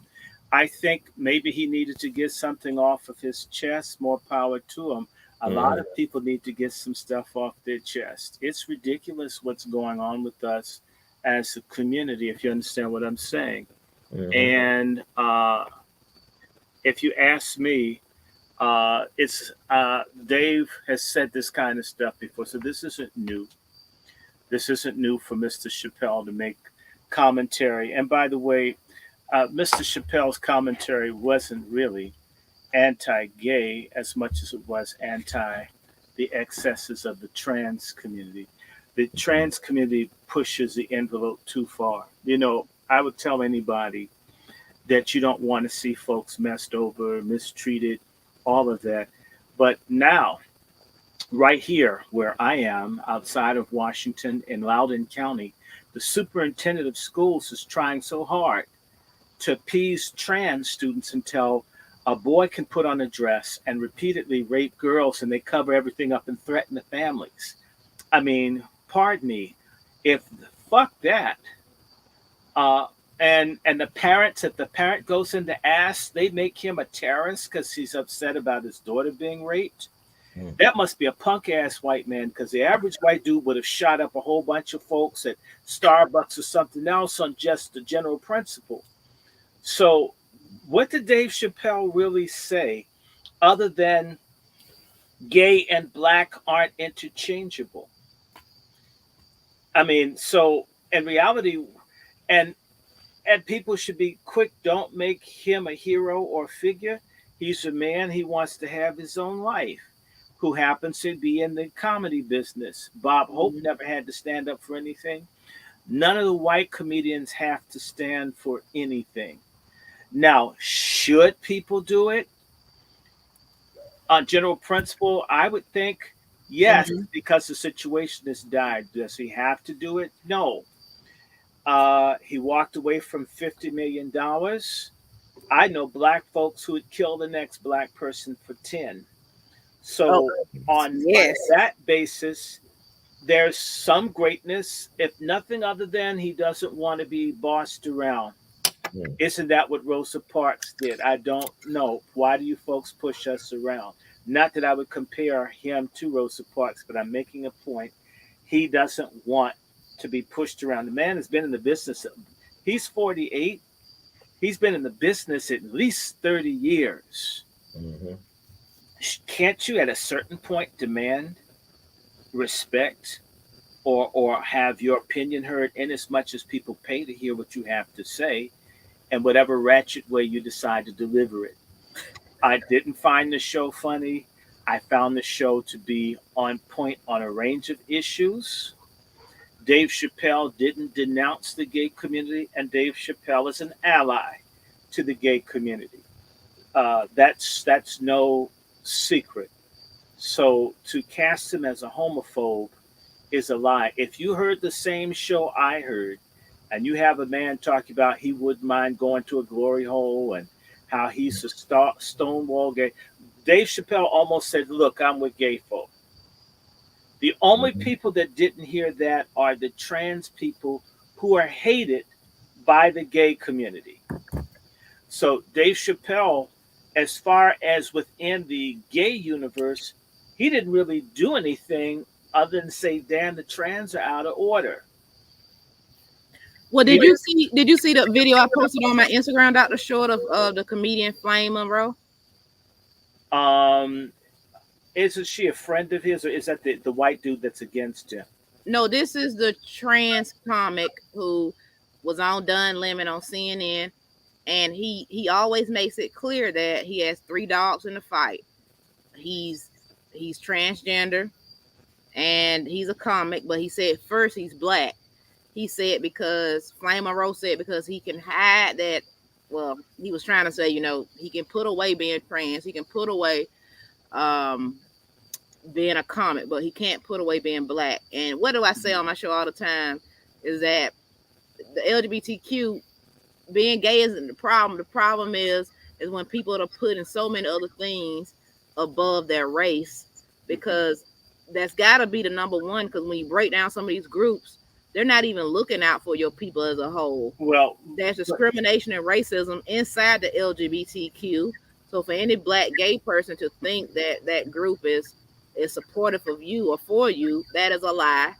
If we look at, but you know what angers me is that LGBTQ is a white male supremacist movement with white supremacist gay women in tow, and with blacks they're basically homoerotic sharecroppers. They don't get any of the real benefits. They don't get the rainbow or homo dollars that are invested each June. So black folks who are gays are the biggest chumps, the biggest dupes. I call them sexuality coons, because those white gays or white sodomites, whatever, they white first. You don't even have to, you can assume that. Wherever they move and step, black folks are kicked out. San Francisco, Manhattan, Boston, they don't like us. They never have. They've always been against us. And the thing that pissed me about Dave is, if you're going to mention Stonewall, tell the damn history that the Black Panthers fought the police, not the gays. And black people rescued the gays from the police, and the gays turned around and supported gentrification and removal of black people. Well, that's the story they don't want you to hear, Dr. Short. Well, no, but the point is that there are people who are refusing to tell it the same way Mark Lamont Hill won't tell, the same way Rollover Martin won't tell. There are plenty of people the same way Fraud Reed and all the other ones. So this guy from ESPN, the Caribbean dude who hates black people's guts. And forgive me, black men are such castrated wimp bitches who want to live their lives vicariously through the pro sports stars instead of freeing their people. So, you know, we have to walk on eggshells around black men living out their fantasies through the sports instead of in the real world.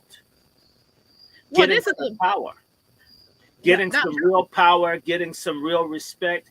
If that had been a white player that didn't want to be vaccinated, there would have been a huge contingent of anti-vax white people behind that guy. Look at how this dude is basically Kyrie, whatever his name is. Kyrie. It's also Kyrie. I mean, because it's Roosevelt. Okay, I got you. No, that can be pronounced Kyrie. That's the song Kyrie Eleison. It's a classical song. Okay. It's singing in Howard University's choir. That's so right. I like when Negroes get these spellings and then demand it be pronounced like their mama did. And if someone knows how it's said somewhere else, they've got to conform. I don't know its mother. So if I say Kyrie, know who I'm talking about.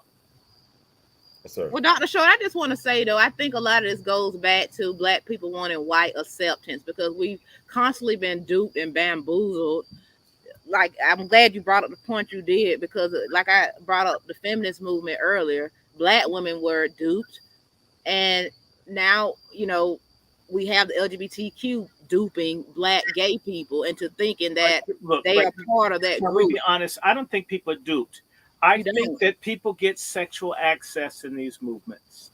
They got sexual access to whites in the communist movement and the peace movement and the anti-war movement. Every time there's an opportunity to be laid up with another group of people, black folks who hate themselves or basically want, you know, a different variety of sex, you know, basically they treat these movements like a golden corral of promiscuity.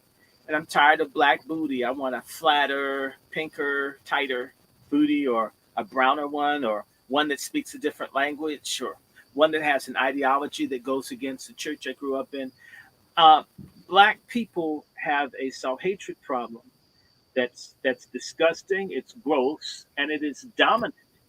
It's everywhere, and that's the biggest problem we have, is that we hate ourselves and everybody else agrees. They hate us too. And we love white folks to our detriment.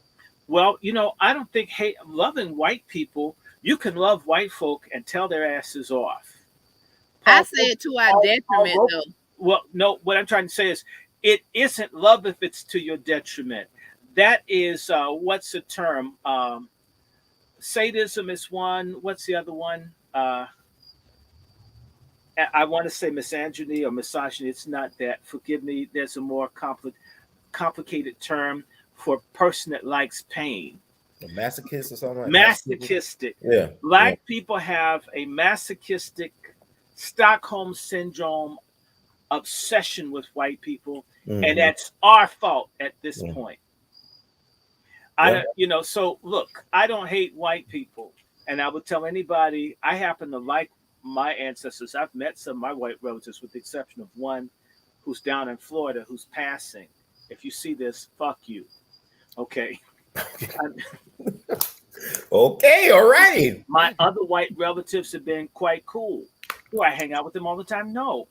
But were they nice, polite, friendly than some of the black relatives you've known all your life who you can't get them to call back, except for when they want some money?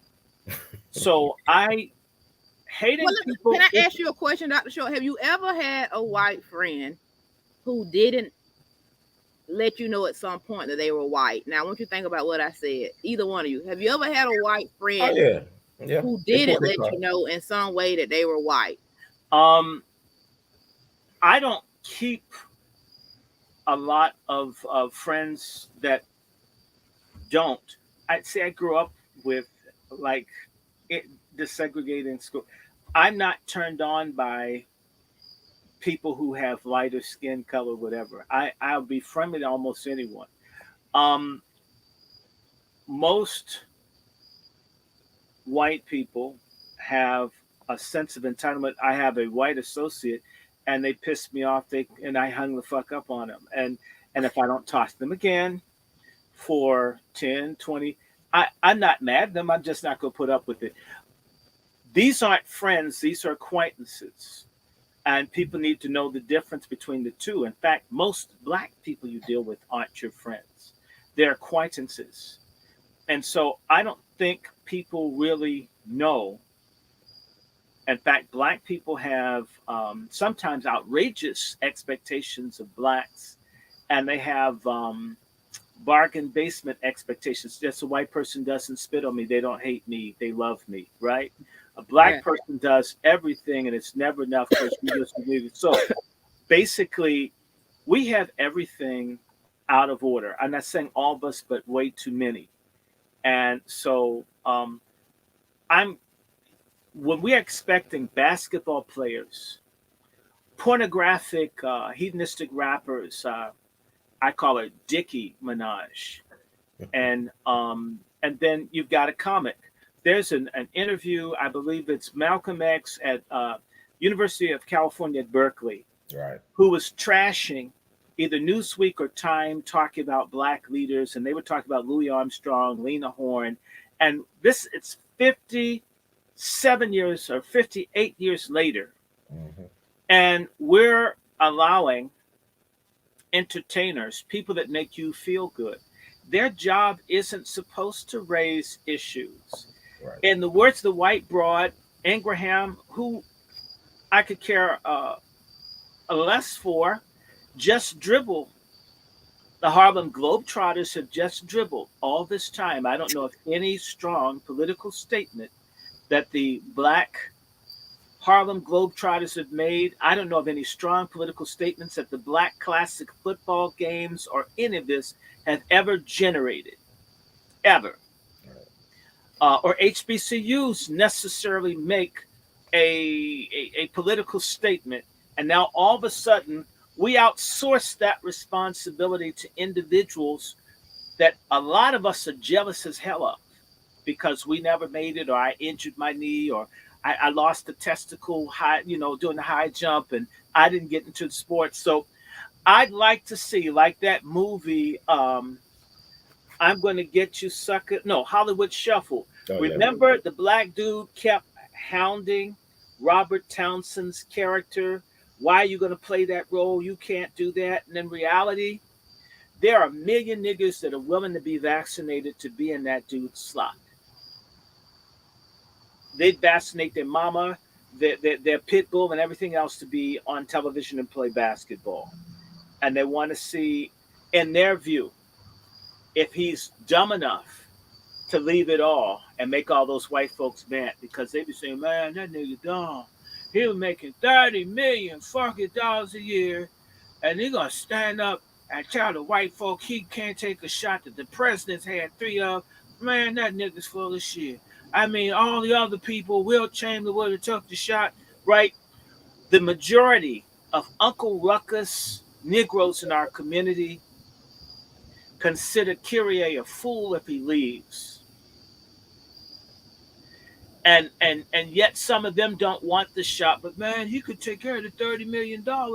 I mean, even if his penis went limp, man, he could stock up on Viagra. He could get some for Chairman Mao in China, man. Nah, nigga, play the game, right? Our people, for the most part, don't care about facts, reality, or sacrifice. In reality, we're imitation white folks. We just want everything to work. Our big problem is we don't want to sacrifice, we don't want to struggle, and we sort of think like we're going to grandfather our way into the American dream and kind of sidestep. Well, you know what? I think after all these years, white people and us should love each other. I can't believe this is 2021 and a white hoe gonna charge me more money than the white man, right? I meet these sick black people. If COVID gets rid of all of them, we'll be blessed. Because, you know, you can't get anywhere. Doctor, let me ask you this. Why do, because I've been asked this question. White people are normally up in arms about losing rights. I mean, you've seen them at the Capitol, storm the Capitol, and barely anything happened to them. They didn't get beat. Why aren't white people out here making a big protest about being forced to take the vaccination? I would have. Okay, hold, let's deal with it. One, I was at the Capitol. Everybody didn't storm the Capitol. There are a variety of people, both infiltrators that made that happen. I think they are about to or close to arresting one of the Capitol Hill police. I think, Brother Ryan, when I was putting up the video and I was talking about the thin screw line, and it's like, God, there's so few officers. I'll tell anybody about 5 officers jumping me over body oil. So yeah, I mean, I almost thought I was going to get beat up because I had body oil in one of my bags. And, you know, and it was because, look, the Capitol Hill police, it's full of coons and sellouts. They've got 5 class action suits. My dad used to be chaplain for the Capitol Hill police. In fact, is this here? Is that which one? No. I don't have this Capitol Hill police stuff here. Okay. But the Capitol Hill police are totally racist. They get people from Delaware and Southern Maryland and Jersey and New York, people who really hate black people's guts, and put them there. And they run the black people, including the Congressional Black Caucus people and their staffs, through hell. And no one talks about it. That's because no one wants to. I mean, it would be internationally embarrassing to the United States if someone like Clyburn, or for that matter, Donald Payne and others, would be harassed over their ID in the congressional parking lot by Capitol Hill police that says America hasn't moved anywhere in 50, 60 years. So there are a whole lot of, forgive me, successful black people who lie and keep their mouths shut and don't acknowledge this because, in fact, they get rewarded, like the little Negro with the Atlanta Braves that was told to shh about the blood clots. Oh, so you mean the Atlanta Hawks? Don't put the Braves into this. I hate sports. I hate sports because it's a distraction from black people dealing with their issues. When we own the teams and when we get the money from it and it's doing something for us, I'll feel differently. But when the teams are supported, whether it's the Atlanta Braves or the so-called Redskins or whatever, and they subsidize these teams by destroying black neighborhoods and putting up stadiums that black taxpayers pay for, and yet there's no school supplies or food or air conditioning.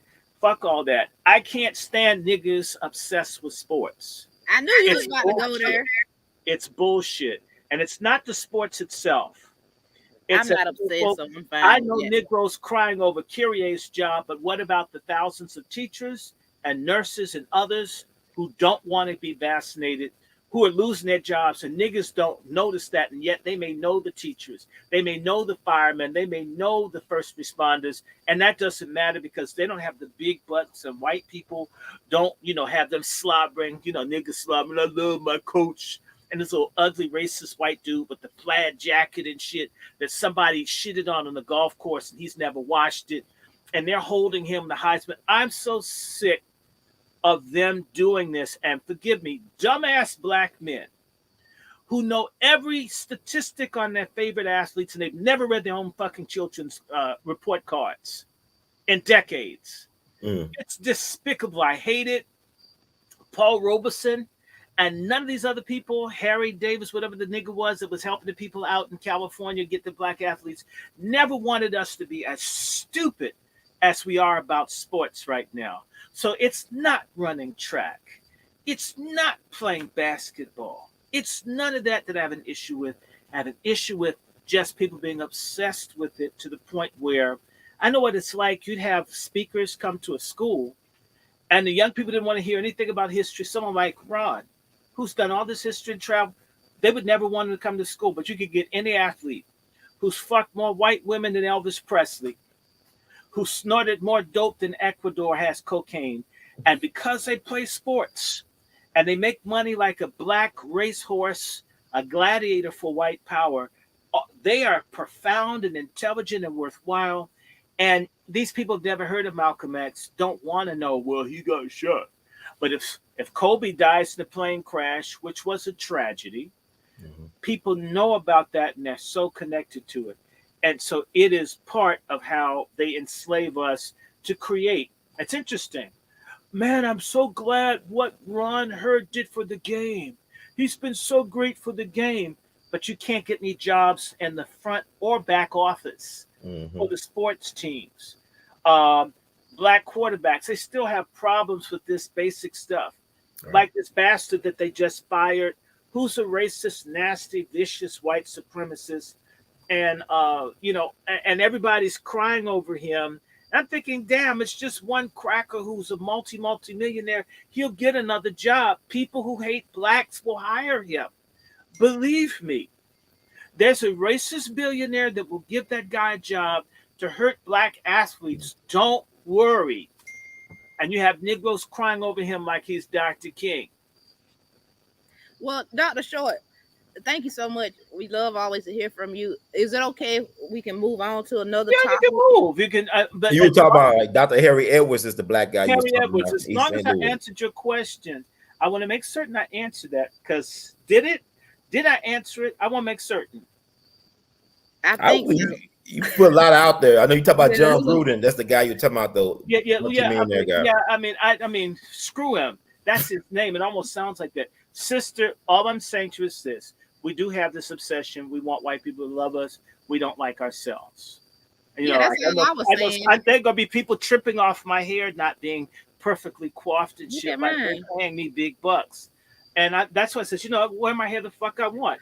What, you going to pay me to go to the barbershop and give me a blowjob while I'm in the chair? Because I get bored in the barbershop. They don't have nothing to say anyway when I'm in there. Oh, Lord. Yeah, they love to talk about sports in the barbershop. Let's move on. Let me say this, Dr. Short, because I texted you this on purpose twice. You didn't respond back. So you must tell me your opinion tonight. We know your relationship with Lizzo. You can't stand her. You will not get out of this question tonight. How did you feel about Lizzo's outfit from the other night? I don't know where she was going.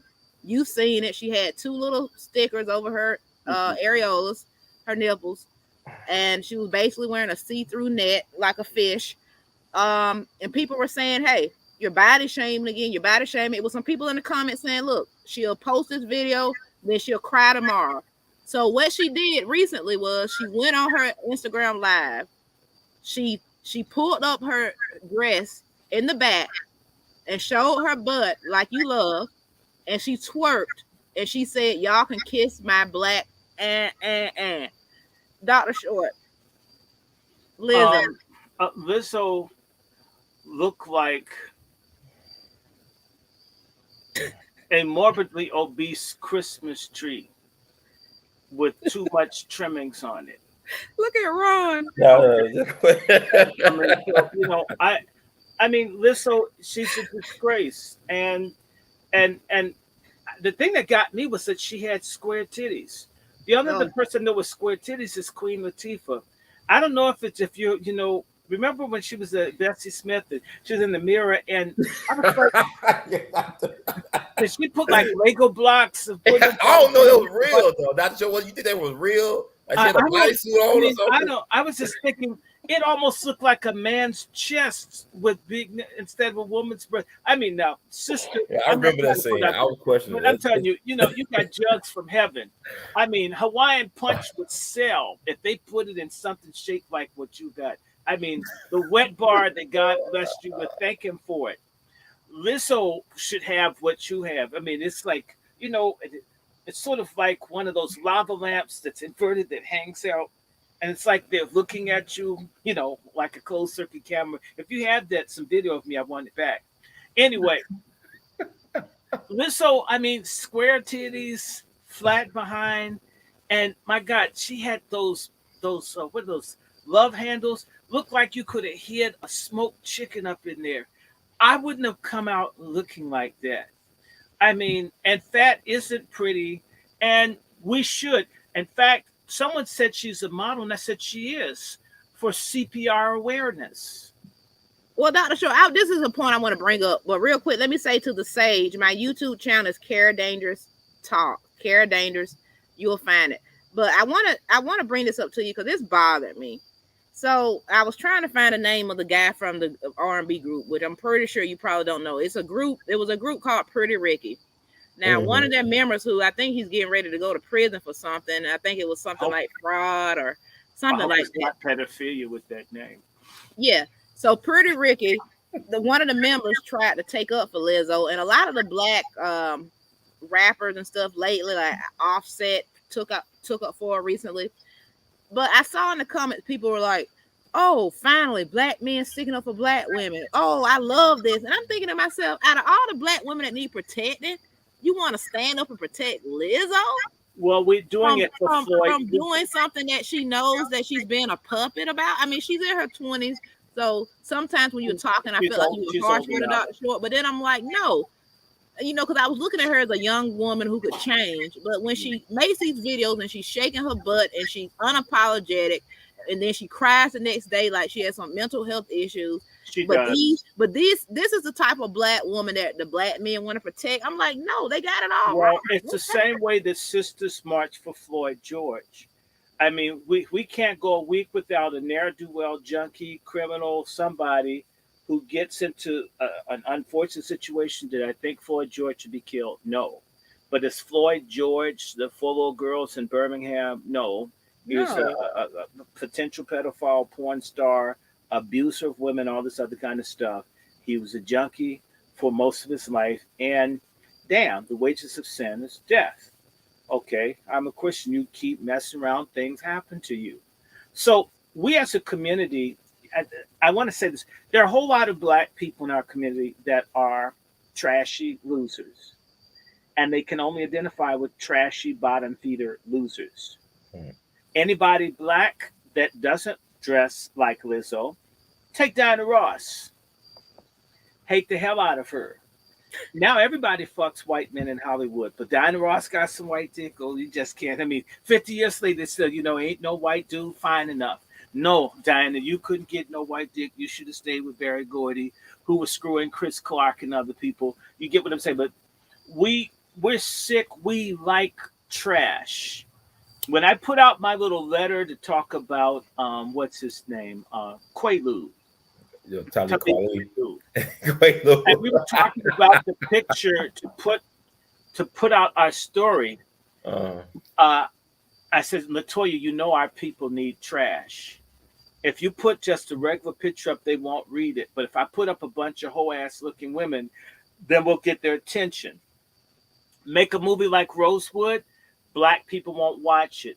Make Soul Plane, make Coming to America Part 2, make garbage and trash, or have a church, a stupid nigger preacher. His church is always packed. get a person like Holman United Methodist that they're in your Memphis, am I correct? Wherever that dude with the little afro, that switch-headed preacher that was with Dr. King. You know What, Billy Cows you talking about? No, not the guy with cows. He's the minister that worked with the AFSCME trashmen's strike. Oh, you talking about James Lawson? Yes, Lawson. The one who brought King? Yeah. Okay. And Lawson, his little punk ass. You don't like James Lawson? James Lawson and I had an argument because James Lawson basically said he questioned his own gender when he held his own son. You Really? mean you're getting a hard on holding your son? He said that, James Lawson? He He said out in L.A. now. He's about 90-something years old. I have dealt with these niggas. I was amazed. He's 100% pro LGBTQ. All this stuff is great and wonderful. And I'm thinking, no, all of it isn't. They're problems. We have an epidemic of people dying from AIDS right now. And the spike protein that's in Corona is also in HIV because they cut this experimental thing with HIV. A lot of people are going to end up who never did anything will have AIDS from getting these shots. Let me make a disclaimer. I'm not. We promote freedom of speech on here, but we don't. Sure. I'm not endorsing whatever the point of view is. Right. I don't want to take you off. I'm only talking about the spike protein being cut with HIV. And I saw a video on my YouTube that talks about exactly what Dr. Short is speaking about. I'm not. Yeah, but they target certain people. Yeah, they I understand. That's okay. So well, let me ask. Well, before we go back into the vaccination, this is the topic I must I didn't bring want up. to talk about vaccination. No, we don't want to talk about the vaccination. Well, okay. In passing, I just dealt with. There are all kinds of issues that we could get upset about that are really important, but Black people, because they've been misled, miseducated, and betrayed by the boule and the elite Negroes, whether they're in church or any place else, professional associations, have left Black people for dead for the last 70 years. Look, Dr. Show, if people just listen to me, you and Ron, what I say on almost every show is people that look just like you and I who are not us. Discernment. But I gotta ask you this, Dr. Short, because you were supposed to come on with me to talk about this, and I know Ron is interested in this topic. Well, you didn't have me back. I mean, I had to take a break. I just okay. Just don't put that on me. Black women like blaming Black men for stuff. Absolutely. Do you hear this? You hear this, Negro? No, I'm telling the truth. You gonna do me like that, Dr. Short? No, you brought it up. Run. Who idea was it to bring Dr. Randy Short on tonight? Well, Kara said, "Hey, we should have the doctor in." I thought about it. I said, "I'll give it a go." I didn't have them the other day. I didn't know the whole story because Doctor, I actually was thinking about you because I've been liking the stuff you've been on. But Dr. Short, he brought us together though. Dr. Short brought us together, so that's a good thing. I don't want that bird replayed. He made an introduction in my post. It's real simple. We're shallow, and that has to change. And okay, can I ask you this question though? Okay, because if I don't stop y'all, we'll keep running. What is the I can't say the word right now. What is when you love something so much? We are obsessed with Italians, Black people, and gangster stories. We know that BMF series that 50 Cent just dropped. He has the Power series. We just love gangster stories, but what is that about? Our exception. What was that? Can't see it.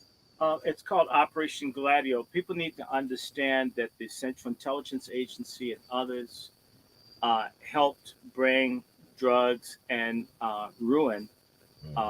Black gangs used to protect Black communities. They used to operate policy, create jobs, and they brought the narcotics into our neighborhood. And so the very people that are celebrating all this are weaponized traitors. Okay, they do all of this trash, and it's to bring us down. And I can just tell you, in fact, this book was discarded. I'm so glad it's a $400 book, depending on who says it. Look at this. Chapter 2, The Lucky Break, Negroes and Narcotics. And so the CIA's Black budget, when they didn't get enough money from the government to kill and torture and overrun governments, They began using black celebrities, artists, and others to sell dope. In particular, Washington D.C., Baltimore, New York, and Philadelphia, and then Los Angeles, Chicago. So this is a government program that's happening. This is why, right after we criticized Quaalude, Natural Hair magazine got hacked. I got kicked off of Instagram. I mean, dude, you got like tens of thousands of people. You're worried about one letter, although 45,000 people have read it. And I stand by it. And Quaalude, if you're friends to Africa Bambaataa and you think it's wrong for a man who's raped girls and boys for decades to lose a position, how are you living, Talib Kweli? You have to, your actions show that you have affinity for a person who's a serial rapist, a serial pedophile of girls and boys. If you, the Bible says, how can two walk unless they agree? So in principle, Talib Kweli supports pedophilia. Maybe he doesn't do it himself, but he doesn't have a problem if he knows someone that does it. And all the other people that came to defend Africa Bambaataa. That's how trashy our neighborhood is. Folks are talking all this trash about R. Kelly. He's a tip of the iceberg compared to Africa Bambaataa. Talking about Bill Cosby. I mean, you think P. Diddy does less? Well, R. Kelly said that he was going to start naming names, and I was watching a couple of talk shows, and they were against that. I'm going to start buying his records, as he's had a 500% increase in his record sales. I believe I can fly. I believe I can touch sky. I'll go out and buy. I've only bought The Power of the PUSS Wire, The Best of Both Worlds. I like that album, unfortunately. I really like that. I think that's the last rap thing, and I bought it digitally. The power of the PUSSY. That's why niggas get their haircut and try to look fine. Okay, that's probably the only rap song you've ever heard me say I like. I love that song. I mean, R. Kelly did a great job on that. That's my favorite thing. And I'm not a big R. Kelly fan, but no one's treating Mr. Weinstein like they're treating R. Kelly. Right. We have 65,000 or more missing black women in this country. I don't hear anyone talking about it. Okay. Hollywood, your local port authority, your bus station, we have hundreds of thousands of enslaved women and girls in this country. And you want me to obsess on R. Kelly? At least they were eating. At least they had some place to stay. I don't think I don't like how, if any of this stuff is true, I don't like it. I don't want anybody to give herpes to anybody if that happened. But relatively speaking, what about the guys, three men or something? The little stupid white dudes that's a father and son, they all have some sort of STD that have given herpes and AIDS to everybody, and no one's destroyed or put them in jail. Oh, you know Charlie Sheen? Sheen's, yeah. Martin Sheen, Because I can't remember them. Afro Sheen, that didn't throw it off. Okay. His brother's Emilio Estevez. They should be called Cracker Sheen. Nobody deals with the fact that happens throughout Hollywood, that people get all these diseases and so forth. They want to make it, whenever they want to trash a particular issue in society, they find a black man. They want sexual harassment, they have Clarence Thomas. You want domestic violence, you got O.J. Simpson, right? If you want a domestic terrorist, you get John Muhammad.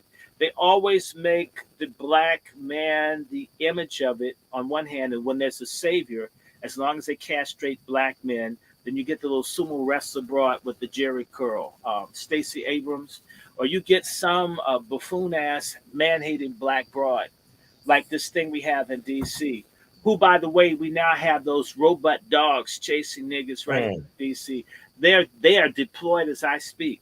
Okay. Wow. And somebody just brought up, you remember Charlie Sheen? They didn't make him the face of anything. They didn't make Rock Hudson the face of AIDS. They made Magic Johnson the face of AIDS. Right. They always do this. And when they get through, if they do overturn or have any question about the election, they're going to make that black woman down in Atlanta, La Ruby and her stupid ass daughter, they'll be the face of electoral fraud, not the people that own these systems. So, to me, R. Kelly is a victim of sexual trauma and abuse. Abusers Yes. have been abused. Nobody has suggested teaching him how to read and helping him to work through the demons of being molested by females or a female. And he's not the only one. Ike Turner's molested by women. I think Chris Brown's molested by women. There are a whole bunch of these people molested by women, males who are predators. I don't like what they do.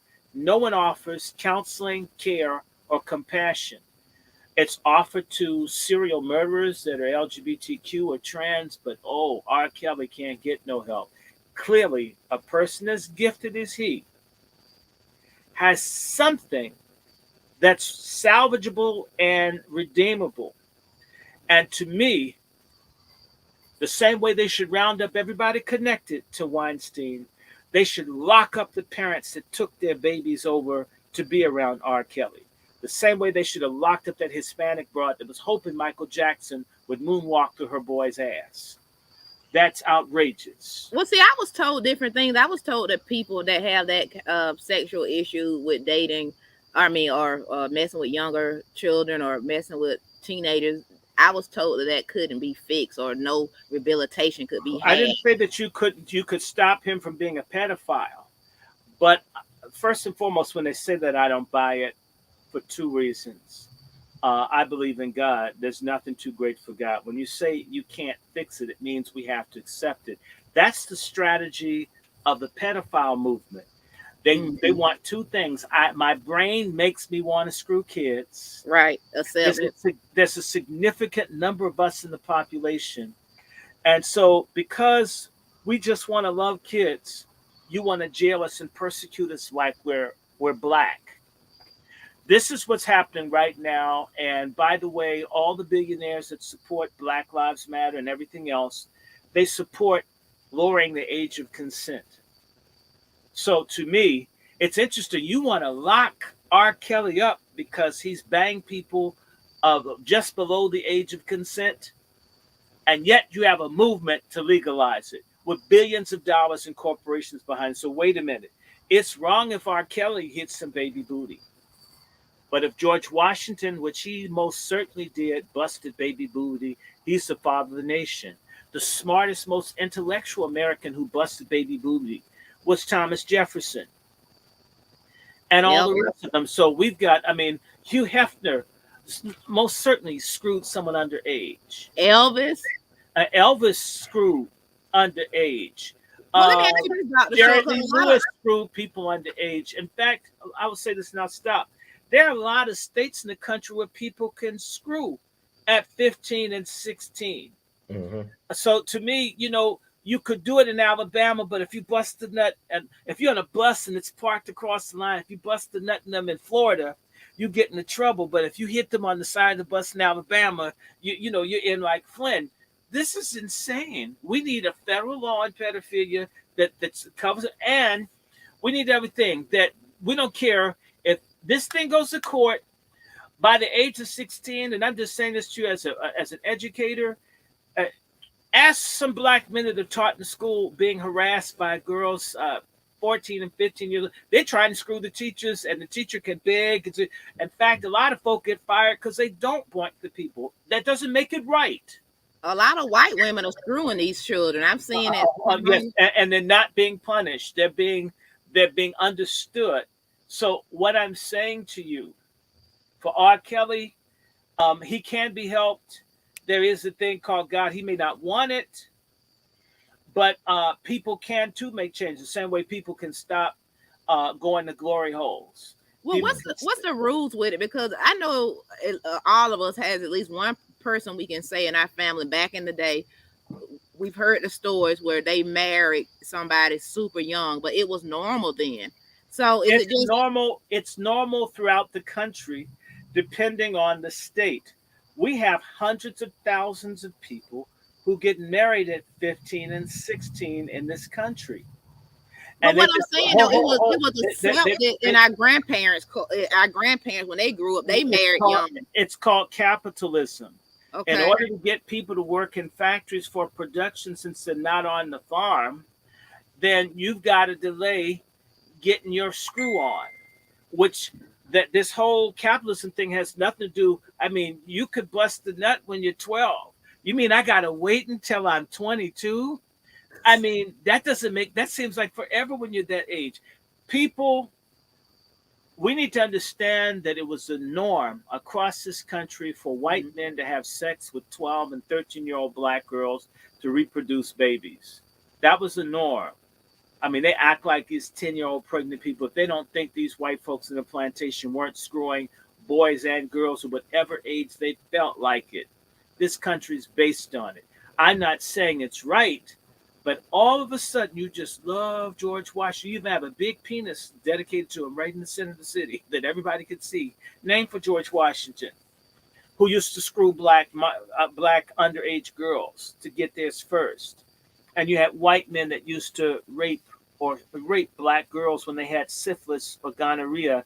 They believed the black woman's vagina was so strong it would take the disease out the white man. So there was a medical justification to rape black female children. It's always been in their culture, but when you point that my out, point is, but now it's R. Kelly is the only one. Look, Metro Goldwyn Mayer, NGM. Mr. Mayer used to rape Judy Garland as a child. yeah, she went through a lot. I mean, but she was raped by Mr. Mayer and had to start getting screwed when she was 12. They don't talk about, and this is all Hollywood, it's Broadway, it's the music business. It's this sex trafficking. They are screwing children, and it's some of the most powerful people in the country. I just remind anybody that Washington, D.C. has the Capitol Page School for Boys, a school that I was in the process of applying to 39 years ago, or 40 years ago, roughly. And something told me don't go. The year that I would have entered would have been the year it came out that our U.S. congressmen and senators were screwing the boys. The U.S. Congressional Page School. It's still going on. I happened to witness in 2005 the United States Speaker of the House having a romantic interlude with the boy no more than 11 or 12. What? And I was in the Speaker of the House's. I had to go in the room and scream and try to get myself together and not say something, not get upset. Because I said, this man's, he could kill me if I said anything. Damn. What I find fascinating, Dr. Short, is when R. Kelly made this recent statement saying that he was going to start naming names. It was a black show with black female celebrities, and one of them I know for sure said, "Well, he's a snitch. Why he got?" But I was like, "Why would she say that?" Women rape children too. There was just a report from France that the Catholic Church between say 1950 and say 1990 or something raped 330,000, and a significant number of people were raped by nuns. See, what I don't like about black society, I hate it, is that we're able to see evil and bad in men, but we don't see it in women. There are a whole lot of women that rape children. There are a whole lot of women that get boyfriends and let the boyfriends rape their own children to maintain a relationship. The mothers either actively are involved or let it go the way. One of my best friends' mother used to let her second husband rape her own daughter and look away and blame the girl for being raped. Real talk. And so I'm thinking, you mean you're only going to tell me that dad's the bad guy and mom who sat there and did nothing to protect the child? And so this country is full of no good, sorry ass, bad, batshit crazy black mothers that let this bullshit go on. There are women, and I know it is true, who allowed their boys to suck pushers' penises, wouldn't feed their children so they would eat the semen out of men, And then these babies have to get their tummies pumped. And we wonder where we get all these gay people in our community. It's not just the missing father, it's the fucked up mother and the fucked up grandmother. There's a family that just moved off my block. I heard the grandmother trying to convince the 3-year-old boy he was gay. What do I do? Do I call Child and Family Services? He'll get raped there too. If I say anything, I'm a snitch and didn't mind my business. What we have a lot of this evil in our community that only God can deliver us from, and the niggas go to places where God isn't taught. No, the Speaker of the House you were talking about, was that Dennis Hastert from yes, Illinois? Dennis Hastert. Yeah. I told C.T. Vivian and a range of people that Hastert was a pedophile in 2005. I said, it'll take 10 years. People think I'm crazy, like I'm picking because he's a cracker. That's not me. I dog people because it's true, not because I dislike them. I can actually hate the shit out of someone. I wouldn't lie on them. Because he was leading the charge in impeaching Bill Clinton back in the day. He was the one of the loudest people for impeachment. Yeah, but they're both two pedophiles. It's like the difference between a distinction and a difference. They're both pedophiles. Dennis Hastert was a serial pedophile. I told people this. I told them, don't say my name because these folks could fuck me up. In fact, I used to have a nice thing doing butlering on Capitol Hill. I didn't want to go up there. I don't want to run and see some pedophile shit. I mean, I had folks do stuff to family. I hate pedophilia. That shit upset me. I begged to get out of the contract. Just let me go. I won't come back. And I told people 10 years. So I was at his house, at his office on Cinco de Mayo, the 5th of May, 2005. Nancy Pelosi was there and Alberto Gonzalez, the no good attorney general. And Nancy Pelosi, I think she's a twisted freak too. That's, I mean, I know it. I can feel it. I can't prove. I know something's wrong with her. Let me tell you, she had such an evil spirit. I felt like I was getting ostrich shit sliding down the side of my face being next to her. I was so glad she left. She's evil. Dennis Hastert, that was the 5th of May, 2005. He got busted the 15th of May, 2015. Real talk.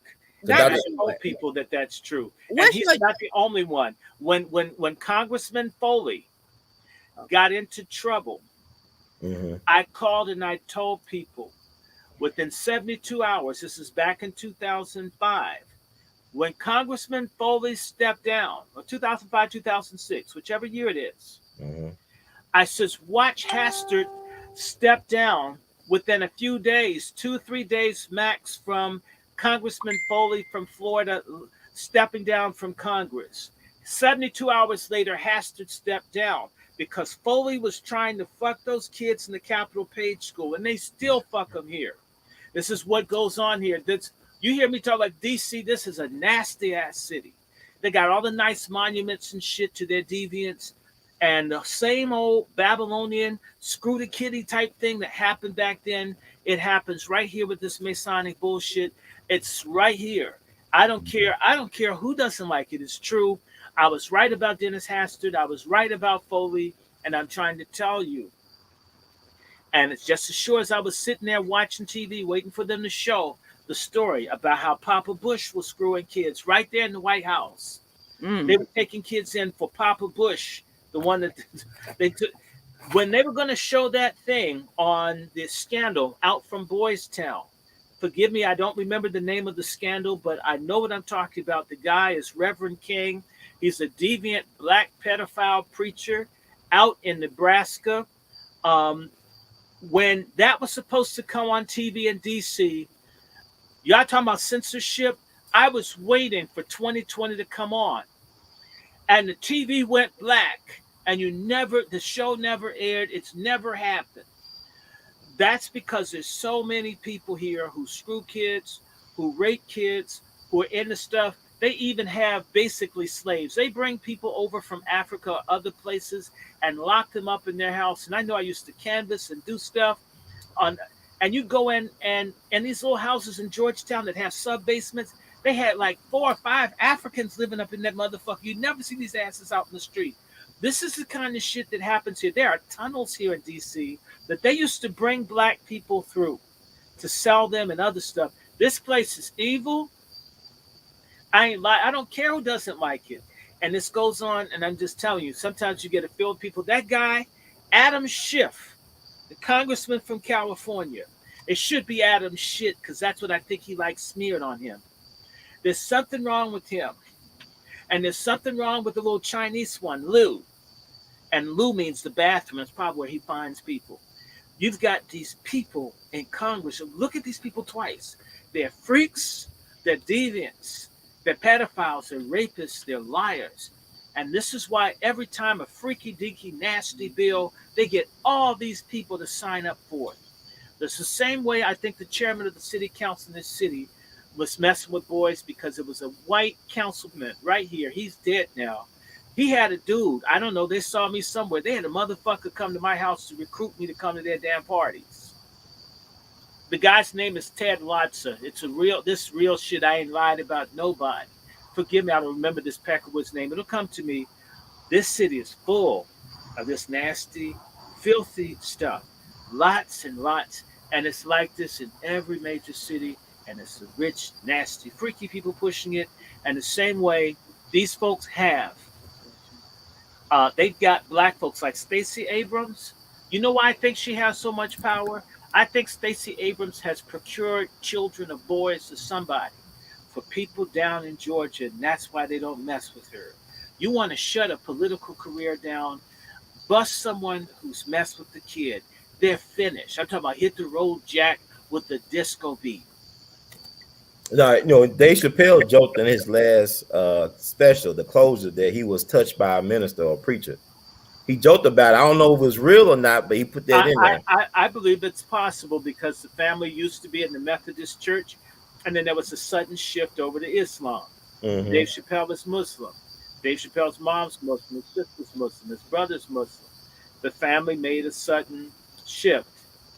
When I heard about that, I wondered, is this the reason that people basically, and I believe the family is in the AME Zion Church. Okay. There's a lot of deviants in these black churches. His great grandfather was a bishop, and he was over Richard Allen University in South Carolina. William Chappelle. Okay, yeah. He was a bishop in AME, I think. If it's AMEZ. Forgive me if I don't remember which African. I know it's not CME. I'm just going to be very direct with you. That these churches have major scandals, like this dude Jamal Bryant. I mean, he's the Johnny Appleseed of Black Methodism. How many children are you going to have outside of wedlock in the pastorate? And his father, people protect him. These churches have so much fraud, abuse. You're down at the Church of God in Christ, or the church that was into Christ. Okay. They rape people in the pastor's office. One of my cousins is a descendant of Bishop, was screwing the secretary. Bishop Ford was screwing some. Yes, my cousins, I have Fords in my family. Yeah, what the Ford, I'm just saying. I'm not talking. That's why I don't look. Some of the worst people in our community are the religious community. These are the same niggas who turn their churches that never fought for justice or reparations or economic inclusion for our people, and they pushing this damn Margaret Sanger flu shot. What the fuck? Okay, Doctor, we want to talk about too. Like we had talked about the gangster element. Like some of the most popular shows on TV is about black violence and black gangsterisms, and we got this obsession with Italian mob movies. The Many Saints of Newark came out. They tried to have Leslie Odom play up a black mob kingpin in Newark after the riots of '67. Why do you think that black people are so obsessed with the mafia stuff, the Italian gangster stuff? You even got these snitches coming on YouTube. People like Sammy the Bull Gravano, the Underboss Bugatti. It's fatalism. It's fast money. It's all the sex, drugs, people who are going to live fast and die young.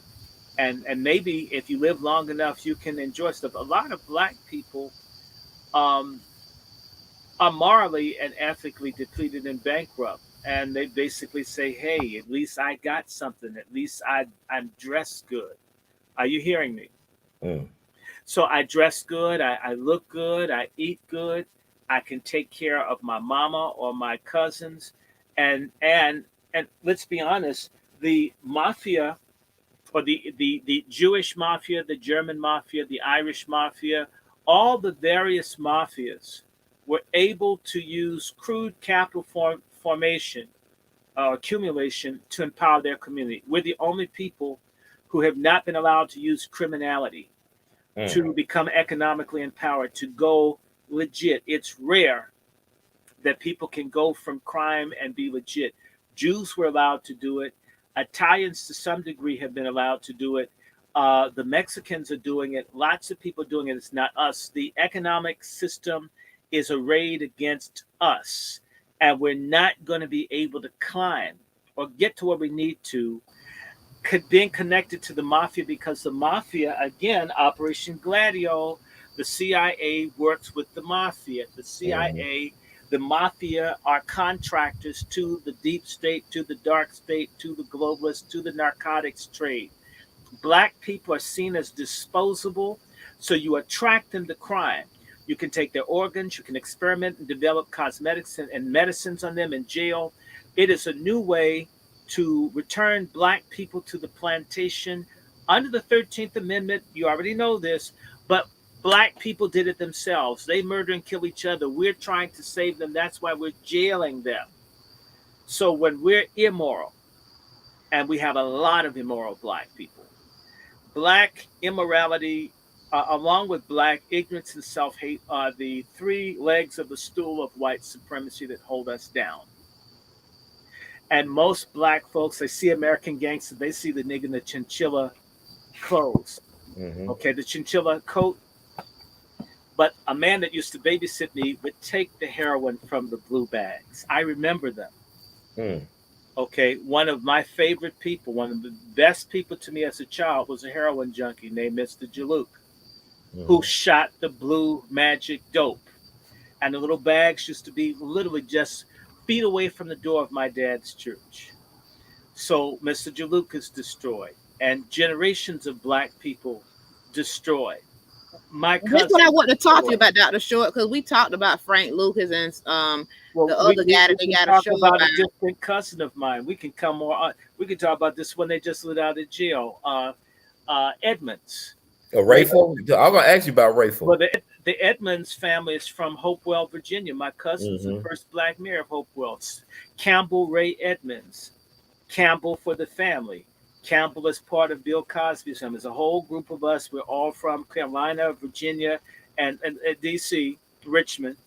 And this boy is selling. I used to play with him. I didn't even know who he was. And nice people. But there's no hope. Well, see, Dr. Short, I want you to explain specifically how, because, I lived in New York, Upper Manhattan for a while, and I love Harlem. And you can still feel all the old Black energy there, but how those drug dealers tore down our communities. I mean, but that was by design. The CIA and everybody knows that basically Black people used to warehouse unwanted property until they decide to have a real estate boom, and then you have to step up on drugs, crime, police shootings, and eventually Blacks moved out. Someone makes a killing on the property. We lose the equity. We lose everything. Black folks who are smart or try to get out, even if they value the house, they can't. Okay, so you use the credit and all that to drive it. The narcotics are key to the banking institutions. The banking institutions work with the CIA and other intelligence agencies. So Black people are basically used as pawns. It's a genocidal thing. It's eugenics, kill off Black people. When they said in the movie The Godfather, let's sell it to niggas, this actually happened. If you buy this book, Operation Gladio, they have the name of the person that said, let's sell the dope to niggas. They were a government employee. Our government is doing this to us the same way our government is mandating that we, in particular with A2 receptors that are more akin to spike protein, attacking our testicles, ovaries, and our nasal passages, us, the same government's pushing it. And by the way, you never get any excitement about this.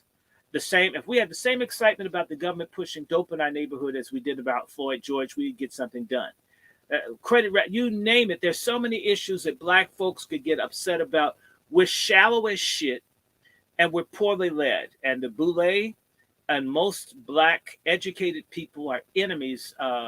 When you go to the elite schools, you're basically taught to hate and be ashamed of your own people. If you do not, and I'm a witness, people start telling you you have a mental problem. You're a dangerous black nationalist. I wanted to go and study Arabic. I had already done classes, and the people said, "We're not allowing you to study Arabic." And a guy told me, "I know what you are." And I said, and it says, "What do you mean? I'm a Christian." He says, "No, you're a Muslim that goes to church. We're not going to lose you down there." They gave me as much money I want to go, just you can't go to a Muslim country. You can go to any, I got to go to Ghana, got to go to South Africa. It says, we find out you went to a Muslim country, we'll throw you out of Howard. So someone tells me how I can think, what I can feel. And if I want to help folks, you take Howard right here in the community. Howard University and practically none of the HBCUs in this country have any real active engagement or involvement with grassroots communities, organizations in this country. Think about it. Does Lemoyne Owens do it, Ron? That's my knowledge. Lane College doesn't do it. Howard doesn't do it. Bowie doesn't do it. The Clark Atlanta system doesn't do it. They basically, the education is, the deal is, hey, look, nigga, you didn't go to jail. You could be a sissy or you could get married, but you're not going to be a person that raises hell or helps other people. And I've literally had people sit down. Professors tell me, Short, your problem is you're thinking about other people. Either you're going to help yourself or we're not going to let you out of here. I mean, going and helping other people is a problem. And I'll just tell you, Howard University, one of the reasons the students had a rebellion, if they even found out that you went to church in the hood, they might throw you out of school. Especially if it was a Pentecostal or Baptist church, someone found out that this person doesn't want to be educated. They've got too much nigger in them. When I was in the choir at Howard, and our gay choir director, who also knew Chadwick Boseman, who I also knew when he was at Howard, I knew him in passing. Dr. Norris would get up and say, "I don't want to hear niggers singing. I want to hear singers." And one morning he came and cussed us out and says, what's wrong with you fucking blacks? All I can hear is fucking blacks. It's hurting my ears. All I hear is blacks. Goddamn blacks. Since you niggas want to be blacks, you direct yourselves. And he stormed out of Rankin Chapel and wouldn't direct the choir. Wow. We were too black. And they would always tell us we need to be more. And I'm not talking about 100 years ago. I'm talking about 1985, 1986. What was the reaction of the class? Well, if you want to get the degree, like the white teacher that hit me in the face with the book that Ron showed you, nobody's going to want to hear that a white teacher assaulted me. So you said Joe Biden assaulted you. So I mean, a white teacher. Well, sometimes, you're a black woman. Y'all can do just about anything except be white women and have white babies. Right. So I mean, y'all have a different situation that you're put in. That you can either go and complain, and then you get into trouble because the black people want to be friends to the white people. There's a young white man by the name of Stefan Alrivic. He's a white guy from France with a poor family who convinced the black professors in the Department of Political Science and Howard University's Graduate School of Arts and Sciences that he was from a noble French family and they had a big castle. And he got every kind of scholarship and good treatment because all these niggas wanted to be able to visit his castle in France. Yeah, it's real shit. I said it. I stand by it. And when I exposed that dude was deliberately infecting black sisters with HPV, there were people trying to have me thrown out of school because I thought it was wrong for black sisters to be sterilized. I'm talking about black people, Africans, African Americans, all of them mad. And mind your business. And I was being told I was jealous of him getting the sisters. I'm thinking, no, I don't think anyone has the right to infect anyone else. So there are people who still hate me because he was such a nice guy. And, you know, you're so bitter. You're so racist. I'm racist. They always say that. I was told that when I would call out things that white people would do growing up. Because when you go to these schools and institutions, they serve white power. They have nothing to do with black empowerment, even if blacks are there running it. Mm. Okay. It's the same way I worked at Lane College. Brother Ron and I met in Jackson. When I was at Lane, there was a white woman who used to be in the Daughters of the Confederacy. She was head of the history department at Lane. And she decided that black students didn't need to learn black history. And all she had to do is suggest, and the black dude, Dr. McClure, went with it. That's incredible. I couldn't go into a white school and say, get rid of history of the South. Mm. You see how fast I'd be thrown out of that school, or something mysteriously bad happened to me. Mm. So our education is indoctrination and propaganda for the most part. And we lack mature. Black people are very juvenile. And I'm not talking about the rank and file black people, but the Boule and these other people. The proof that they're stupid is you need a nigga to hit you on your ass with the board and make you eat a banana out of a toilet and all of that to be friends to you. I mean, that's what's required. My parents always taught me to have character, and your friends should have character. I shouldn't have to follow the crowd and smoke weed and, okay, y'all, we're all going to gangbang this girl and lie about it. This happened in front of the administration building at Howard when I was a student, and everybody agreed and lied. They raped the girl in broad daylight, and nobody saw anything. In fact, the girl that got raped basically had to drop out of school. These are the people in the Boule who run stuff. In fact, black education is, in reality, obedience, doing what you're told. If you have a presidential candidate or politician go to a white school and white kids don't like them, they'll cuss, scream, riot. And when you come to a black college, you'll notice how respectful the black students are. They just listen. That's why people like going to the HBCUs. They have a captive audience. Mm-hmm. We're taught being submissive and being obedient is being smart, not thinking, not being creative. It is a freak to get a George Washington Carver. It's a freak to get these people at our institutions or out of our churches. It's a freak to even get Martin Luther King with all the pussy I hope he got and then some. Coretta probably needed a break. That nigga was like a Duracell bunny. I don't even like to think about Martin Luther King in that manner, but well, I do. I mean, at least he's normal. They're trying to make Bayard Rustin the leader of the black movement. In fact, we were told this at Harvard back in 1989, that within 30 some odd years, Martin Luther King would be replaced by Bayard Rustin as the true leader of black people. Martin Luther King would be vilified, and Martin Luther King would be seen as a person who betrayed gays, he betrayed blacks, he was anti-woman, and Bayard Rustin would be his replacement. And damn it, we're on our way, because the Lord and Savior of stupid, dumb fuck, traitor black people, Barack and Michelle Obama, if it's actually a woman, I think it is. I mean, Lisa Booty's a woman. You've got a your booty real.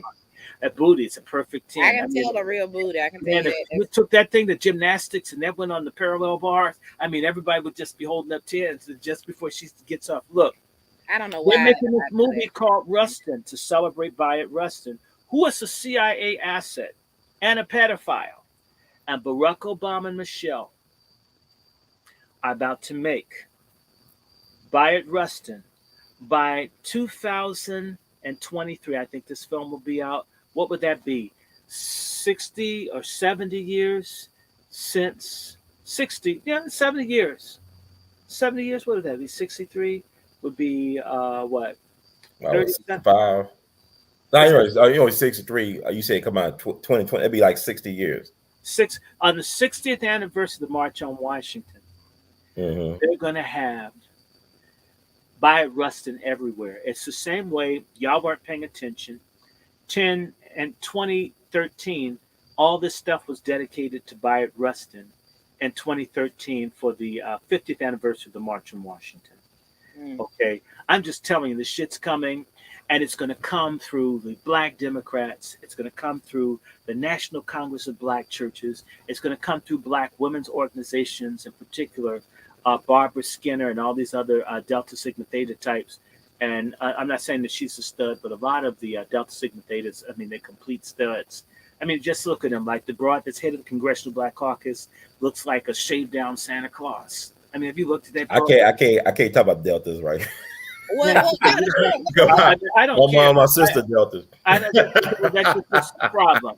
That sister looks like Santa Claus. You know the Coca-Cola Santa Claus? If you shave the beard and the mustache off, it looks like the sister that's at the Black Caucus. And you know, I'm glad I'm not drinking Coke that much, except for when I'm at your house. For mine? Yes. Yeah. Yeah. Now, Dr. Short, I know this has nothing to do with anything right now, but kind of, we didn't get to have your opinion about this, but where do mulatto people fit into this equation? Where they want to. Some folks are, some folks ain't. What? To me, it isn't what you look like or what part you are. Okay. Put it to you like this: when I talk to people in Africa, they don't see me; they see us as mulattoes. Mm-hmm. So when I get asked a question, I get more respect from Africans when I say "je suis métis." When I say I'm a half breed, I get more love than if I try to say I'm black and down. They way darker than me. And the people are grinning. They're like, okay, they want to relate to us. But when you say I mix with the folks that you Africans really like, because they're in the skin lightener and blonde wigs and shit, man, they make Negroes before Malcolm X look modern. Look, it's real simple. Some mulattoes are, some mulattoes ain't. What is lacking for our people is a clear canon of law, rules, customs that we live by and we follow. And you measure people by that. And when they make one step, even one deviation off of something that would betray Black people, that they're out. Jews have this. We have never developed it. And in fact, there's great resistance to it being developed because if you developed a code, a law, a rules that we followed, people like Mark Lamont Hill, what's this dude, Michael Eric Dyson, a lot of these people that are held up would never be allowed to be recognized in our community. They would be seen as enemies. The people, you could have a job, you could be whatever they wanted you to be. Another community could pick a leader that doesn't fit in with us that would never work. We are responsible for creating laws, rules, policies, such that are necessary for our survival. There's a sister I'd like to introduce you to. Are you familiar with Brother Ramasu up in New York? No, not New York, in Detroit, where they have this movement where they want to create an indigenous nation for Black Americans. And this is their push. And under some of these international laws and things, you can get housing, debt forgiveness, blah, blah, blah, blah, blah. Okay. We have to think more like this. And in fact, the Boule, back almost, it's about 75 years ago. It's coming up in 75 years soon. They moved in such a direction. There's a very good Black scholar, one of the finest in the country, is Dr. Carol Anderson. I believe she's at Emory University. Okay. Dr. Carol Anderson. She is just absolutely phenomenal. Okay, one of the greatest Black thinkers is a Black woman that's not getting her due. Her name is Dr. Carol Anderson. I'll say it, and I hope someone picks up her book, Eyes Off the Prize. She has books on the Second Amendment for guns. She's got all kinds of stuff, white rage. She's brilliant. Her book, Eyes Off the Prize, shows how the NAACP and the Black leadership in the country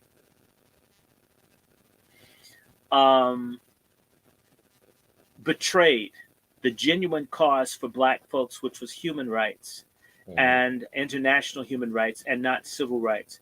They took civil rights to get crumbs, white acceptance, and white sex partners, and also the ability to pretend and masquerade that they were leading Black people to a new dawn and a new horizon. As you know, we've been led into a rat hole, and they're pouring ammonia and bleach in behind us. Yeah, you mentioned Dr. King being replaced by the Rustin fellow. No, they got by Rustin. They got a documentary on Netflix called MLK and the FBI. It was produced and directed by Sam Pollard, longtime Spike Lee producer of, editor, whatever. I met him before when I was in college, but they're working on it now because they're supposed to release the files on MLK to the National Archives in 2027. The year before the, anniversary of his, what would be like the 70th anniversary. Yeah. I don't know what I'm getting thrown out by. But no, it'll be the It is 60th coming. anniversary, right, of him being assassinated. It is coming. You're right, and it will be 7th. What I'd say about that is going to be fun to be in the King family all these years of pimping his daddy. I mean, can you imagine all the jokes? Like you heard about Martin Luther King laughing at Jackie Kennedy kissing the casket with John Kennedy in it. I heard she was upset about him for Yeah, some well, no, reason. she That's the heard the reason. tape. I mean, it was played back because Dr. King was looking at Jackie Kennedy kiss the casket, and she kissed it just about in the middle. And Dr. King said, "That's the part she's going to miss the most." I guess you could laugh at that. And so, when they put this out, Dr. King is 10 times funnier than Dave Chappelle. I can't wait. I'm going to really be a Dr. King fan. I mean, so please release the tape. Release all that shit. Let it go. Let it go, King family. Bernice and them expedite that shit. But I heard that David Garrow, the historian who won a lot of awards, like the publisher of King's biography, he talked about these things in some of his King's biography books about King being, I guess, human, being flawed. I mean, I talked to Reverend C.P. Vivian. Like pussy. They've made right in this country. They've made a man wanting to have a pussy cool, but a man that wants to get some pussy bad.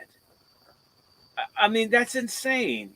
Yeah. And to me, if Let Freedom Ring came from him, like banging a headboard in a hotel room, if that's what got him to come up with that great speech, God bless him. He didn't live that long. I mean, to me, he had to make up for the short life. He said longevity. I have to say, I like to keep Dr. King's image, and maybe this is. I mean, I just like to keep it clean because you can't. And I mean, but we don't have to. We don't. I don't want to know about Dr. King's sexual life. All I need to know. I don't want to know about Dr. But what I'm saying, all I gotta know is that he was a black man who stood by his family. Short of that, I don't want to know about the mistresses. I want to know that he came home at night to his wife. But that's just me. I don't want to hear about this wife. But I did hug one of his mistresses. One of the great moments in my life. I went up and hugged Dr. King's mistress, and she asked what it's for. I said, "You don't want me to tell you." But you don't think by bringing that up we're tainting his legacy? I don't think so. If I compare that to George Washington, I mean, I want to George Washington raping slaves, George Washington having people's teeth ripped out of their mouths, George Washington making leather out of black folks' skin, and Dr. King got some skin where it was mutually beneficial to both parties. I mean, I get that, but we know that he was married, so that goes without saying. I'm just saying that Kera wanted to give it up all the time. To me, we don't have to know about the dirtiness of his affairs. I want to keep him. I want the kids to know the good things about Dr. Martin Luther King. And these days. Everybody's flawed. These days with trans, I don't want to talk about Dr. Martin Luther King's mistresses. It's a good thing that Dr. King made it his civic duty to bang the black booty. He was married. Well, he was married. So whenever you move out of that conversation and you bring it up to me, you're dirtying his image. What is marriage these days? What were they those days though? And let me tell you this. He didn't want his mistresses' information to be out there because if he did, they wouldn't have been mistresses. It would have been like another name for it. It would have been well known. So he would have stopped doing it. And it's not that the truth doesn't sit well with me, Josh Bra. Is that if we already have very few black leaders, why are we going to bring out why do our leaders have to be perfect? That's the type of black self-hatred. But why isn't it enough that he was just married to a woman and he was a good father? I don't have to know about because he wasn't. And it's the same way Mr. Hurd had to fight to get rid of. Y'all missing the point. Get rid of this bastard from the KKK. Nathan Bedford Forrest massacred thousands of black people, had thousands of black people killed. And white people were able to make him a hero whether we like it or not. I should be able to have Dr. King be a hero whether he busted nuts at home or outside the home. But I'm not saying you not. I'm just simply saying, though, why make that the focal point? I didn't make that the focal point, but America's a sex-charged country. Yeah. And these days, I think we need a straight black preacher that was banging, who was laying more pipe than the Panama Canal in this age in which all this trans and this other garbage is pushed. I think Dr. King liking booty so much he couldn't wait to get the red eye home. It's healthy. Not that I want people to commit adultery. I really don't.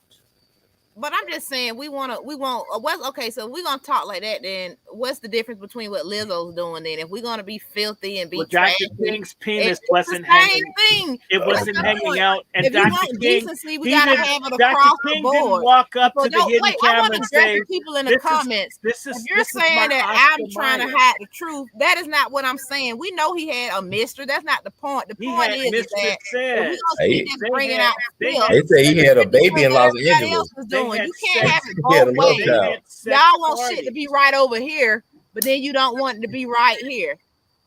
Like if it don't make sense to me. Like I would say this. Michael Metz having a mistress. I want to hear about his message that he told. Yeah, we know that they did shit, but I want to focus on it wasn't shit. What are you telling me that he busted a nut? What is that gonna do for me? What is that gonna do for me? I can see up on him. I can see somebody bust a nut on Pornhub. I don't want to hear about it when I'm talking about Dr. King. I don't. No, God bless the women that slept with Dr. King. Like I said, I met one of Dr. King's mistresses. I hugged her like we were going to do it. And it's just like, thank you, sister.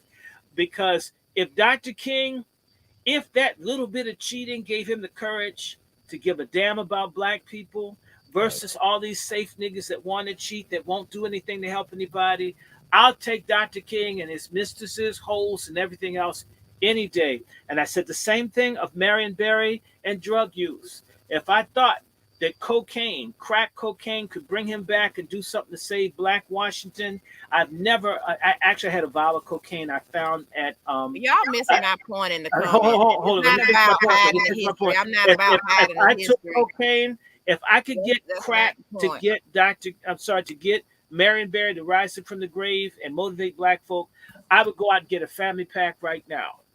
Okay. I don't care about the flaws of great people. What I care is the great things that they did. And in fact, hell no, Dr. Shaw, you gonna let me talk, because ain't no way y'all finna misunderstand what the fuck I'm. Excuse me, Lord. Sorry, mama. But y'all not finna sit here and misunderstand what I'm saying. The flaws of people are what make them people. If Michael Metz didn't go to prison, if he wasn't a pimp, if he didn't sell stuff, he would have maybe never been Malcolm X. I get it. That's not what I'm saying. I'm just saying, like, Malcolm X had a mistress too, by the way. Focus on who Martin Luther King was, who he was sleeping with. What am I going to get out of that? Because Betty had issues with Malcolm. I'm not heated. He had a mistress too. God bless Malcolm X. God bless Dr. King. And for all we know, Medgar Evers got some extra too. When you're facing all these things, people trying to kill you, bomb you, tape you, and we're worried about Dr. King busting a nut in some hotel somewhere. I mean, God bless him. As I said, if I had money, I would give a pension to all the women that screwed Dr. King, because they did something that helped keep him in this life to function.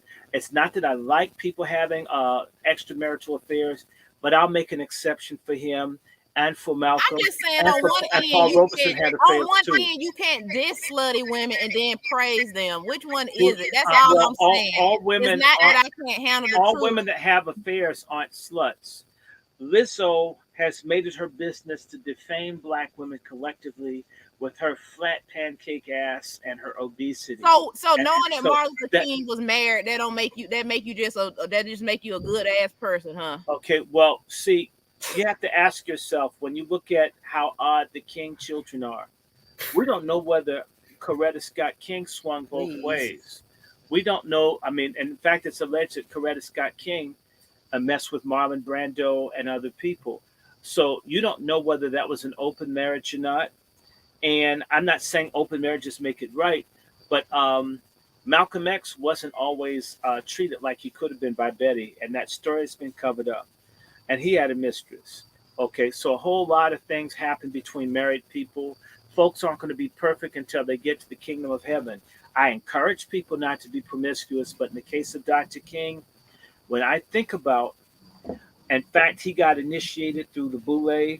The fact that Dr. King broke away from the Boule towards the end of his life, I don't care. I'll forgive. In fact, I'm happy for him. I would have rather Dr. King screw than smoke, which he also did. I have more problems with the tobacco than the Look, he trying to diss me now. Look, don't try to diss I me. didn't try to diss We you. don't know what filthy dirt you do. At least my shit is up and close and personal. Well, For people who watch my okay. show, you know that I'm not angry. This is me talking passionate. I'm not angry. Yeah, Put it's people fine, in it's the fine. comments. I'm not angry. But Run, you the moderator. You got to control this situation. I mean, that's look. My thing is, let me know get you in. two, y'all are more loose on topics like that. And people were saying I was dropping gems before you coming on, but because you a shock jock, they want to just immediately say, "Oh, Dr. Show." And you know I love you because I bring you on my show, and I agree with a lot of things you say. But I'm just simply saying that. Never mind, it don't even matter. Well, my thing is about I don't know what their arrangement was. A marriage is a business, and they had an arrangement. Coretta could have been getting some. I heard some stories about Coretta. Yeah, You definitely heard a story about King, but I'm not gonna say it's cheating. They had an understanding because Dr. King was facing death for 13 years. I mean, he was stressed out every day, checking the mental institutions, couldn't go to sleep for days at a time. I mean, he said human salvation is paradoxically maladjusted. I mean, he had a lot going on. I talked to Reverend C.T. Vivian. No guy. I asked Reverend C.T. Vivian. I know. And some no guys. They said, okay, well, this is what they told me. They said, so if it is true, Doc, so what? They didn't say he didn't do it. They said, so yeah, if it's true. And they know what Dr. King was doing. They said, we don't give a damn because it wasn't about that. It was about the people. It's not about him. He said, I may not get there with you. We as a people will get to the mountaintop. His last speech was just blocks away from where I'm at right now. He got killed right across the street from where I'm at right now. But he said, we as a people will get to the promised land, to the mountaintop. It's not about him. We make it about King. It's not about his flaws.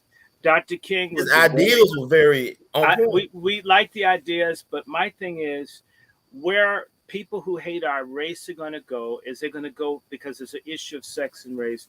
That's where they're going.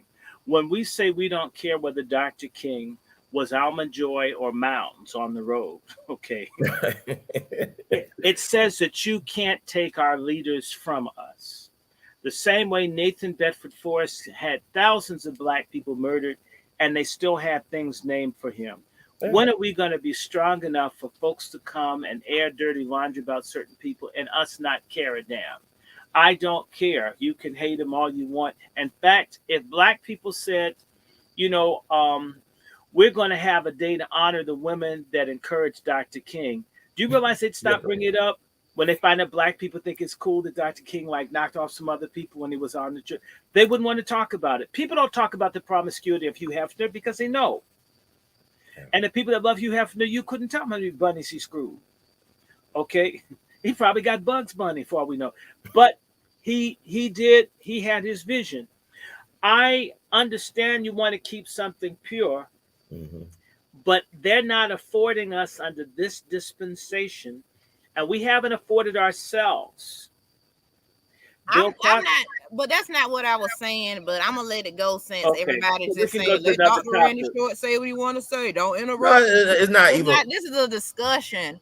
Yeah, people don't understand. I bring Dr. Randy Short on all the time. It's like we're gonna text. We're gonna be fine after this. This is how we talk. You think I'm emotional? What the hell do you think Dr. Randy Short does? What is it? You have passion. Give me a break. I know that people are. Encourage all the people that are watching this show to be calm a little and listen to the sisters speak on that. Thank you, John T. Williams. A lot of people thank you so very much, very kindly for all that everyone is doing to move the Negro forward in this country. And if they happen to put dirty laundry out on the high wire of media propaganda, we'll stick together as a people. So I'd like to encourage all the Negroes listening to this conversation to understand that we are brothers and sisters. Me and Sister Kera can disagree, but be agreeable as human beings. So don't worry about how much I was getting back when I walked this earth. It was says unto God and the people to move us forward. I mean, that freedom reign. But no, it's not a. You don't have to defend yourself. I mean, you yeah, entitled I'm to your not point of attacking view. you. I Yeah. just I didn't. like that. I'm not playing the part of a victim. I just know with No, I men, ain't say that. y'all Okay. sexuality gets y'all in trouble, and you know you can't We- just say one thing's okay and another thing's not We- okay. The we- same we thing that got agree with- Elijah Muhammad in trouble, and all the Muslims were We trying to agree back with him you, up about it. sister. It's like We- if you're gonna say one thing is right, but then gonna say another thing is wrong, and they Sister both Kara, damn let wrong. me ask you a There's question. a problem in that. There's a problem in that. Dr. King would have gotten in trouble for the men he was associated with that he didn't have sex with. Yeah. Basically, as a black man, you can't do anything right. Oh. So, in reality, the most intelligent thing to counter what they're trying to do is don't let certain things get you down. I'm not saying that you feel that. I'm trying to say to you, I always encourage people to form marriages, lasting, serious relationships. I don't preach anything else. However, when we shit talk, and black people love shit talk more than the enzymes at the water treatment plant, then we put a little shit talk in because we talk about CIA and drugs and suicide, eugenics and plagues, and that shit's heavy. So we put a little bit of levity into it. Do you mind? So that's all. And so, no, did I want Dr. King to nail someone other than Coretta? No, but did he do it? Well, in the words of Andre Crouch, so glad he did. Thank God it wasn't a man, because believe it or not, there's a big movement. I believe that the Obama film is going to try to make it out that Dr. King and Byatt Rustin had some sort of sexual relationship. Well, Adam Clay Powell Jr. kind of alluded to that. He kind of threatened King with that information because they counseled Adam Clay Powell Jr. He couldn't even speak at the March on Washington. And we still don't know the greatness of Adam Clay Powell Jr. He did all this stuff that Dr. King and them did back in the 30s with the bus boycotts and organized against businesses who wouldn't hire black people. He was doing that back in the 30s. But, Malcolm X allegedly wrote a letter to the Honorable Elijah Muhammad, whose birthday was October the 7th. He complained about his marital problems, how his wife Betty thought he wasn't that good in bed, even though he had 6 daughters by her. He said, I used to be a pimp, and when she put that in my mind, even though I could be doing good by her, the fact that she told me one time that I wasn't good in bed, it messed with his mind. Allegedly, that's the letter that was up for auction some years ago. And it's no secret that Betty Shabazz threw Malcolm's papers out when he was traveling. There's all kinds of stuff that happen in families. It's people. Yeah. But the thing is that Coretta Scott King never snitched or bitched out Dr. King. Yeah, she was a soldier. And on top of that, these people they were interjecting women around Dr. King, trying to get him to do it. But isn't it the same information that the white man was using to try to tarnish his image and bring him down? They're trying to tarnish his image, and that's what we talked about off camera. We don't give a damn about Gay Edgar Hoover. That's what we're saying. In fact, I remember being in a lecture. I just learned that one of the civil rights people that worked with Dr. King, who was very nasty to me the one time I met him, he died this year. His name was Chuck McDougall, who was in SNCC. Okay. Is a cousin of mine out of Alabama. I just learned this last night or this morning. And we were talking about Dr. King, and my response to Julian Bond, who is one of my professors, was that who cares if Dr. King liked Hotel 8? Right. Mm-hmm. When they brought it up, we basically said, good for him. Hey, Ron, not this Chris Smith off the chat.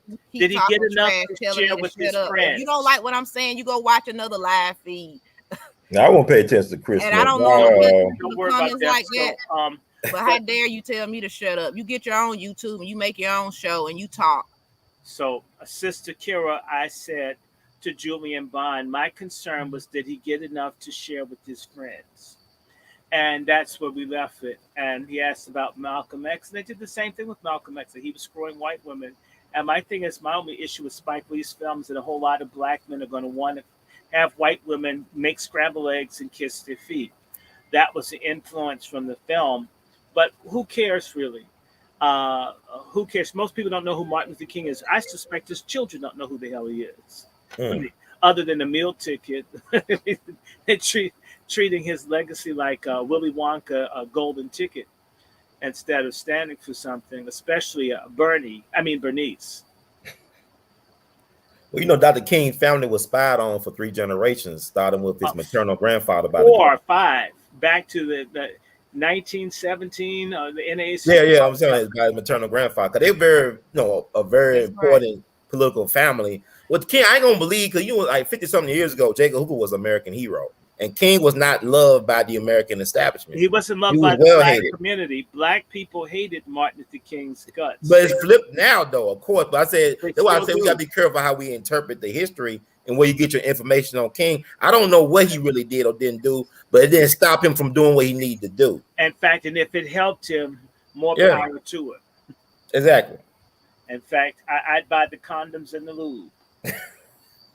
And Dr. King was a pull shock. It was not to Dr. King. It's more than what we. And I like Dr. King. So what we're trying to say is, like, I had friends and so forth. Like I told you on your show, my great aunt was a stud. But that's my great aunt, and anything you come and tell me, if you come and tell me she's a stud, says I know she's a stud. Why the hell are you telling me this? Right. People shouldn't be able to bring garbage to us about anybody in our community that we want to listen to. So if you came, you said they should or shouldn't be able to. Not. So you can't come and talk to me about any of my leaders of people. In fact, if he did or didn't do it, in fact, Adam Clayton Powell had to get run out of Congress and unfairly removed, sanctioned by Congress. But when they went and they asked the people, do you think that Adam did something with his taxes? They asked people at his church, and the people in there praying, and the lady says, I know he did it. That's why I'm here praying. I know Adam did this stuff, and we still support him. You can't make us not like him. Drugs and the boule and other things have destroyed the respect and unity that we once had as a people. It's the same way. I was talking to a brother, Malcolm Shabazz. Malcolm X's grandson's birthday was October 8th. Wow. He would have been 38 years old. Of course, he was murdered in Mexico, May 9th, 2013. There are things I know about Malcolm, and I will not tell a damn person. I love that brother. I could have gone to the New York Times. All these people called me, as broke as I am, sister, brother. And I told everybody, I'll be an enemy to anybody that says anything about Malcolm that I know that's negative. The only thing we want to talk about is that he was the grandson of our leader. We liked him. He was a young man coming into his own. Do you realize they stopped doing stories on Malcolm Shabazz because they couldn't get any of us to say anything bad? In particular, they called me. And it's like, you're not going to murder his great-grandfather, his grandfather, right? Mm-hmm. Alienated from, kill his grandmother and put it on him, and me kill the grandson. And I told the people of the New York Times to fuck themselves. It's not happening. You can't pay me to do that. And it'll be 10 years and 2 years. And don't you think I could just write a book, say, I got some dirt on the Malcolm X family. I don't want to talk about that. You know what? It's funny you brought that up because of Malcolm X's nephew, the son of A.L.L, the one who was his benefactor. Yeah. He wrote a book about his uncle called The Seventh Child or The Seventh Son. Yes, Seventh Son. And he said that the publisher. Talking about Collins. Yeah, I know. I talked to Rodnell Collins. Yeah, I talked to him from time to time, but he was saying, "Give me his number. We need to talk." Okay, he went to his publisher. The dude said, "Do you want to write a book or do you want a bestseller?" He said, "I want both." He said, "You can't have both. You either write a book or you do a bestseller." What he was saying is, do you have any dirt about your uncle that we could put in this book? Because Malcolm running buddy, Malcolm Jarvis, the one that Spike Lee played as Shorty, he wrote a book. They tried to put that out because they've been floating for years, starting with this white professor named Bruce Perry, that Malcolm was a male prostitute. Yeah, well, Bruce Perry's book, Malcolm X, it came out, I think, early 90s. 91, 92. Yeah, 91, something like that. And he made it out. Look, Malcolm X outed himself. If any of what Bruce Perry said was true, Malcolm said he was the lowest deviant until he got with the teachings of the Honorable Elijah Muhammad. So Malcolm basically, with dignity, said I had a trashy life, whatever Right. that means.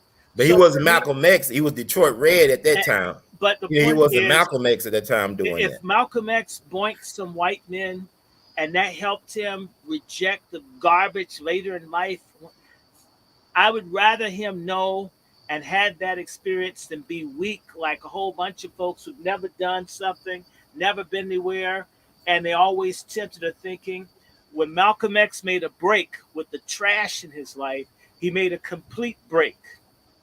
So and as a person that of faith, a person has the right to say, I've given my life to God, or there is no God but Allah, and Muhammad's his prophet. He says his shahada.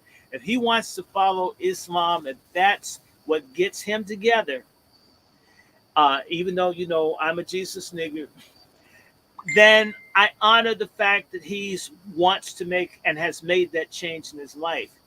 What I think is trashy about racist white society that put us in these situations, a lot of the crime and deviance and stuff is an issue of poverty, exclusion, and social alienation to create the environment for these things to happen through zoning. Zoning is a scientific way to get negative outcomes for people, developed at the University of Chicago, and it is applied to Black people across this country as the cities were growing.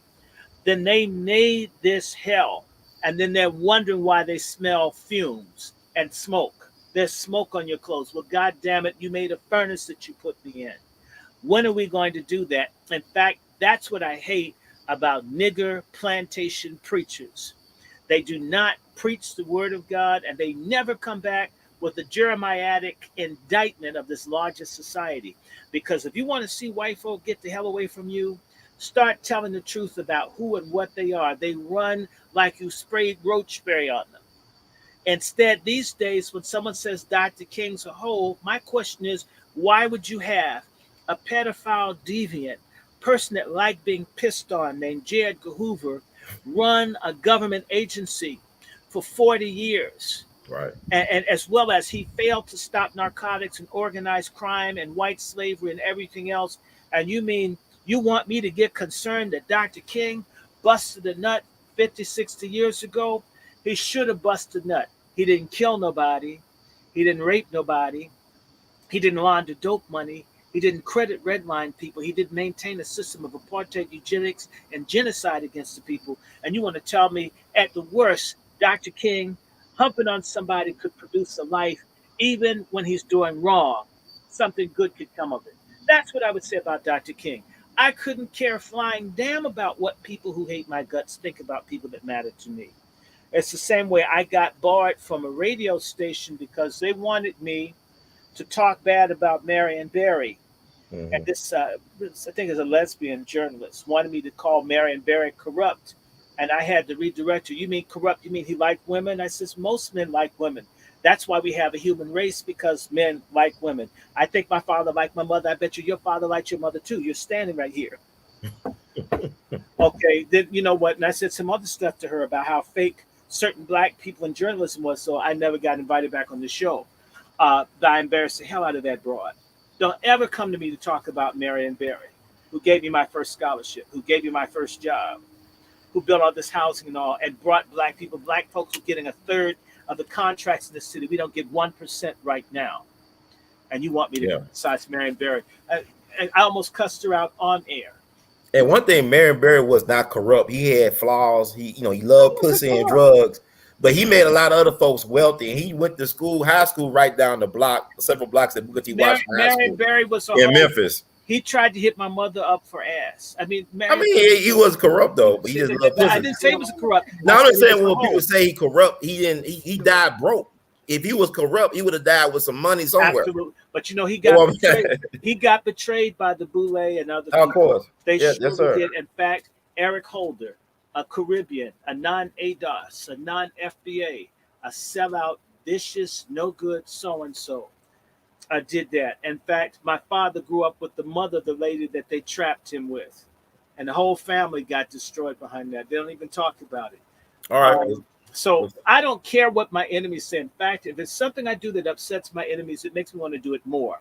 What black people have been misindoctrinated by their coon preachers and others is that we have to go along and get along at all times with people who hate our guts. That's pure insanity. You're supposed to make your enemies miserable until they'll get along with you because they get tired of you.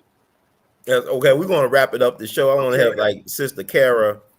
Thank y'all for spending time on this Friday. 3 hours come by so fast, but we had fun. But Sister Kara, you got anything, last words, thoughts, what you want to add? Well, we got the All Black convention in Orlando coming up. You saw the flyer that Run showed earlier. You can go on my Instagram at Kera Dangerous if you want to come and join us. There's going to be a lot of big influencers and black voices, popular black voices that people like to hear from there. My show Kera Dangerous Talk will be back on Roku and Fire TV soon. I don't know the official start date for season 3 yet, but we had some great guests on, including Dr. Short and Run. You can download the Never Level TV app. It's a it's the largest black on streaming network, Never Level TV. So we're doing a lot of fantastic things. And, on my show, we just learn. We talk to a lot of scholars like Dr. Short, talk to celebrities, comedians, therapists, all kind of people. So you can really learn a lot. And we love to hear from the people. So show doing really big things. I'm excited about it. And thank you again for inviting me on the show tonight, Ron. As I always, Sister Kara, keep on living dangerous by provoking thought and doing you. Oh, yeah. And definitely, y'all, sign up to a YouTube channel. She got a lot of great content coming. Like you said, just wrapped up season 2 with Never Level TV. But also, she got some interesting interviews from season 1 on her YouTube channel as well. Last interview was with Muslim Reza Islam. That was a really good episode. Tried to bring on Jane Elliott, the educator who did the blue eye brown eye test. We'll have her on again for season 3. Dr. Boyce Watkins has been a guest. I mean, people like Omar Gooding, just a lot of different people doing a lot of different things. So thank y'all again for the support. Excellent. And Loris Duke Ellington, we love you madly. You keep on producing and pushing. Dr. Short, your closing thoughts, words, and how we can support. Well, let's just say this very quickly. I need to remind everybody there's a situation where a black woman who had a medical emergency was taken out of her car and brutally and viciously beaten within an inch of her life down in Arizona. It's being covered up in the news, and it's criminal. It's criminal that these things happen.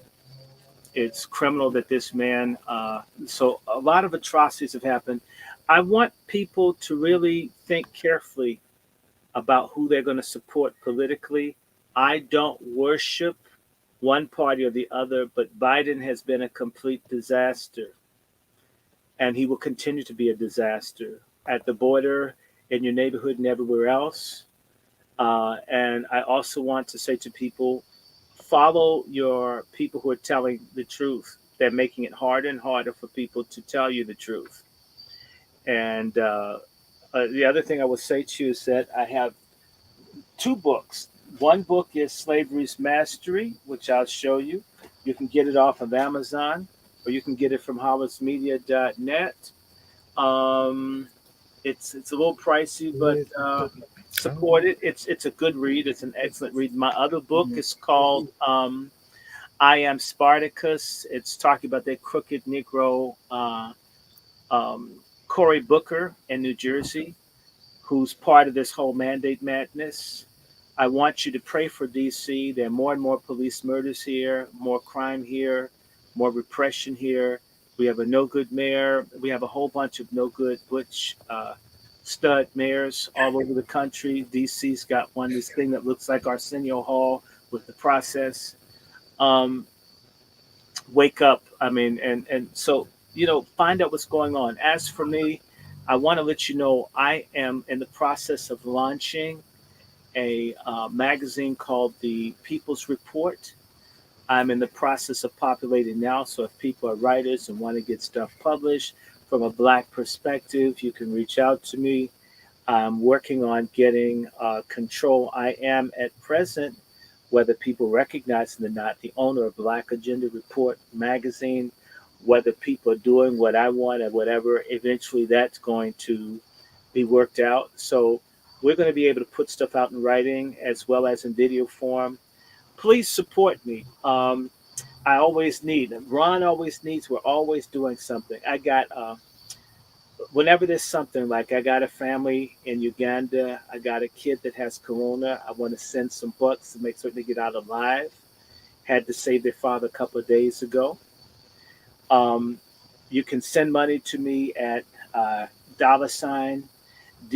Randy Short, Dr. Randy Short, and I have Zelle and PayPal, which is wrandyshort@gmail.com. I'm Randy Lancaster Short in Instagram and in Facebook, and I'm W Randy Short, I think, in Instagram. And email me. Let's communicate. We like doing conversations, and the People's Report will probably be out next month. It'll be the first. And also, I write for Natural Hair Magazine. Shout out to Sister Latoya. Natural Hair Magazine has 1 million followers, and I'm one of the writers for it. And of course, support Kera Dangerous, support Ron Hurd. I've known Kara about a year, just about a year, and I mean we try to help each other. And I've known Ron about. I met Ron in 2012. It was the 2013 February down there in Lithonia, Georgia, of all places. Right. Sidney So McKinney. we try to help each other. So there's a lot, and I also encourage people to watch the film Buck Breaking. Some people have seen it. There's another film called Black, White, and Blue. It's on Amazon and Vimeo, and there are many, many other things. I got interviews everywhere. Before they pull them off, watch them. Download the interviews. I always enjoy Dr. Short. And I do have a YouTube channel. They may take it away, but it's Randy Lancaster Short. Yeah. He posted it. I posted it. Post Randy again. It's short. I need like you almost 1,000. I need 150 people, I think. And by the way, they have my channel shut down. So, but I have videos to put up there. And last but not least, like I said, if you send me donations, one of the things I'm trying to do is pay for a bunch of trademarks. I need them. So expect the People's Report. I may even be on InfoWars as a panelist. I don't know how long that I'm going to last because I'm honest to people about race. But that's it. Let's help each other. Let's support each other, love each other, and pray, people, because this is a bioweapon. Anybody that wants to get sincere, genuine, cutting-edge information on the situation with this pandemic, you got my email. I'm in touch with the frontline doctors in a very real way. And I want to say this to you, that there are things that fight this issue. We can talk to it offline. I don't want this video to get pulled, but I want to let you guys know, as much as folks hate Donald Trump, he was the only person that tried to create a series of options for how people treated this bioweapon. He's the only one, as ratchet and repellent as he is to many of you.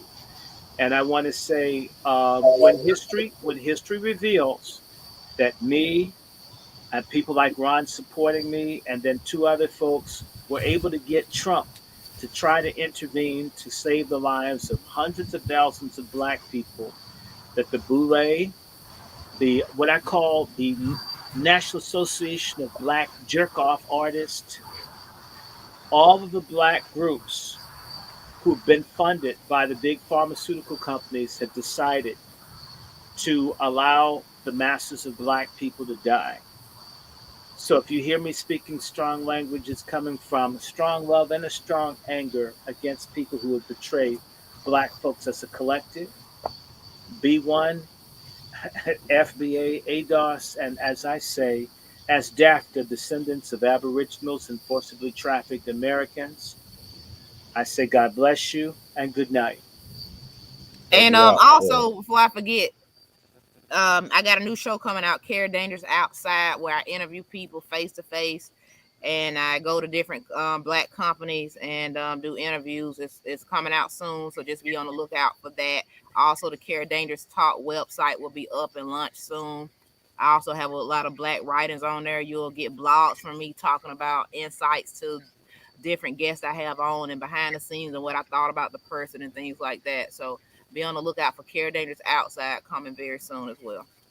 Thank you all. Yeah, thank you. Treat us like we white. Send us a piece. We need some donations.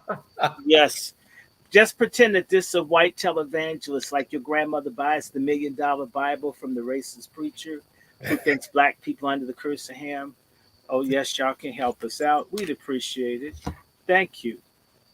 Yeah, thank you all for listening, for being open, receiving in mind, heart, body, and spirit. Also, thank you to the supporters, the moderators. Thank you all for helping keep everything flowing in the right direction. You know, it is what it is. And also, let me read this disclaimer right quick. Well, he has to do that. Is it because I'm on your show? No, I do this for every show. I do it for me. I just like, it's kind of, we were living in weird times. It's like, you know, this is like how it was back in the 30s or something. But the views expressed by host and guests on the We All Be TV platform are not the official views, opinions, beliefs, or perspectives of We All Be News or the We All Be Group Incorporated. We All Be News is an organization that thoroughly believes in supplementing the information narrative that is usually supplied by the corporate news entities with those viewpoints and expressions which may be marginalized or ignored for a plethora of reasons. We are about informing the general public on alternative perspectives as it relates to news and information, and letting the general public be the ultimate judge in deciding on how to use said information. Informed citizens are responsible citizens. Thank you for your support. So I want to thank everybody for being very patient. Like I said, time goes by very fast. So much to cover in so little time. So if you like the words from Brother Herb, please spread the word. We All Be TV on YouTube. You also like Dr. Schultz, you can support us, cash out your support right here. $sign R2C2H2. You can Google Pay, PayPal, or Venmo, or Zelle your support at R2C2H2 at gmail.com. You can Venmo at R2C2H2. You can wear Art of His Art. Go down below the description box to our Teespring official store. Also, you can buy Art of His Art, R2C2H2.com. So thank you all once again. In the words of Great Duke Ellington, we love you madly, but also, like I said before, if you can't make it, but you should check it out. We have the 2021 Jimmy Lunsford Legacy Awards coming up Halloween night. We're going to be honoring Unzi Horn Sr., Madam Florence McLeod Talbert. The Tim Priest will be performing, Bev Johnson, Valletta Brinson, and also Dr. Bobby Rush will be in the house. It's going to be a very fascinating thing. You know, he got his book out. I Ain't Studying Your Book. Mm-hmm. It's pretty good stuff. I brought several copies for family and friends. But, yeah, it will be streaming it online. But, you know, check us out if you're in town. So thank you, Dr. Short. Thank you, Sister Kara. Mm-hmm. Thank you, everybody, for tuning in, to tune out, to get in where you fit in. Like I said, in the words of Great Duke Ellington, we love you madly. Y'all keep on producing and pushing.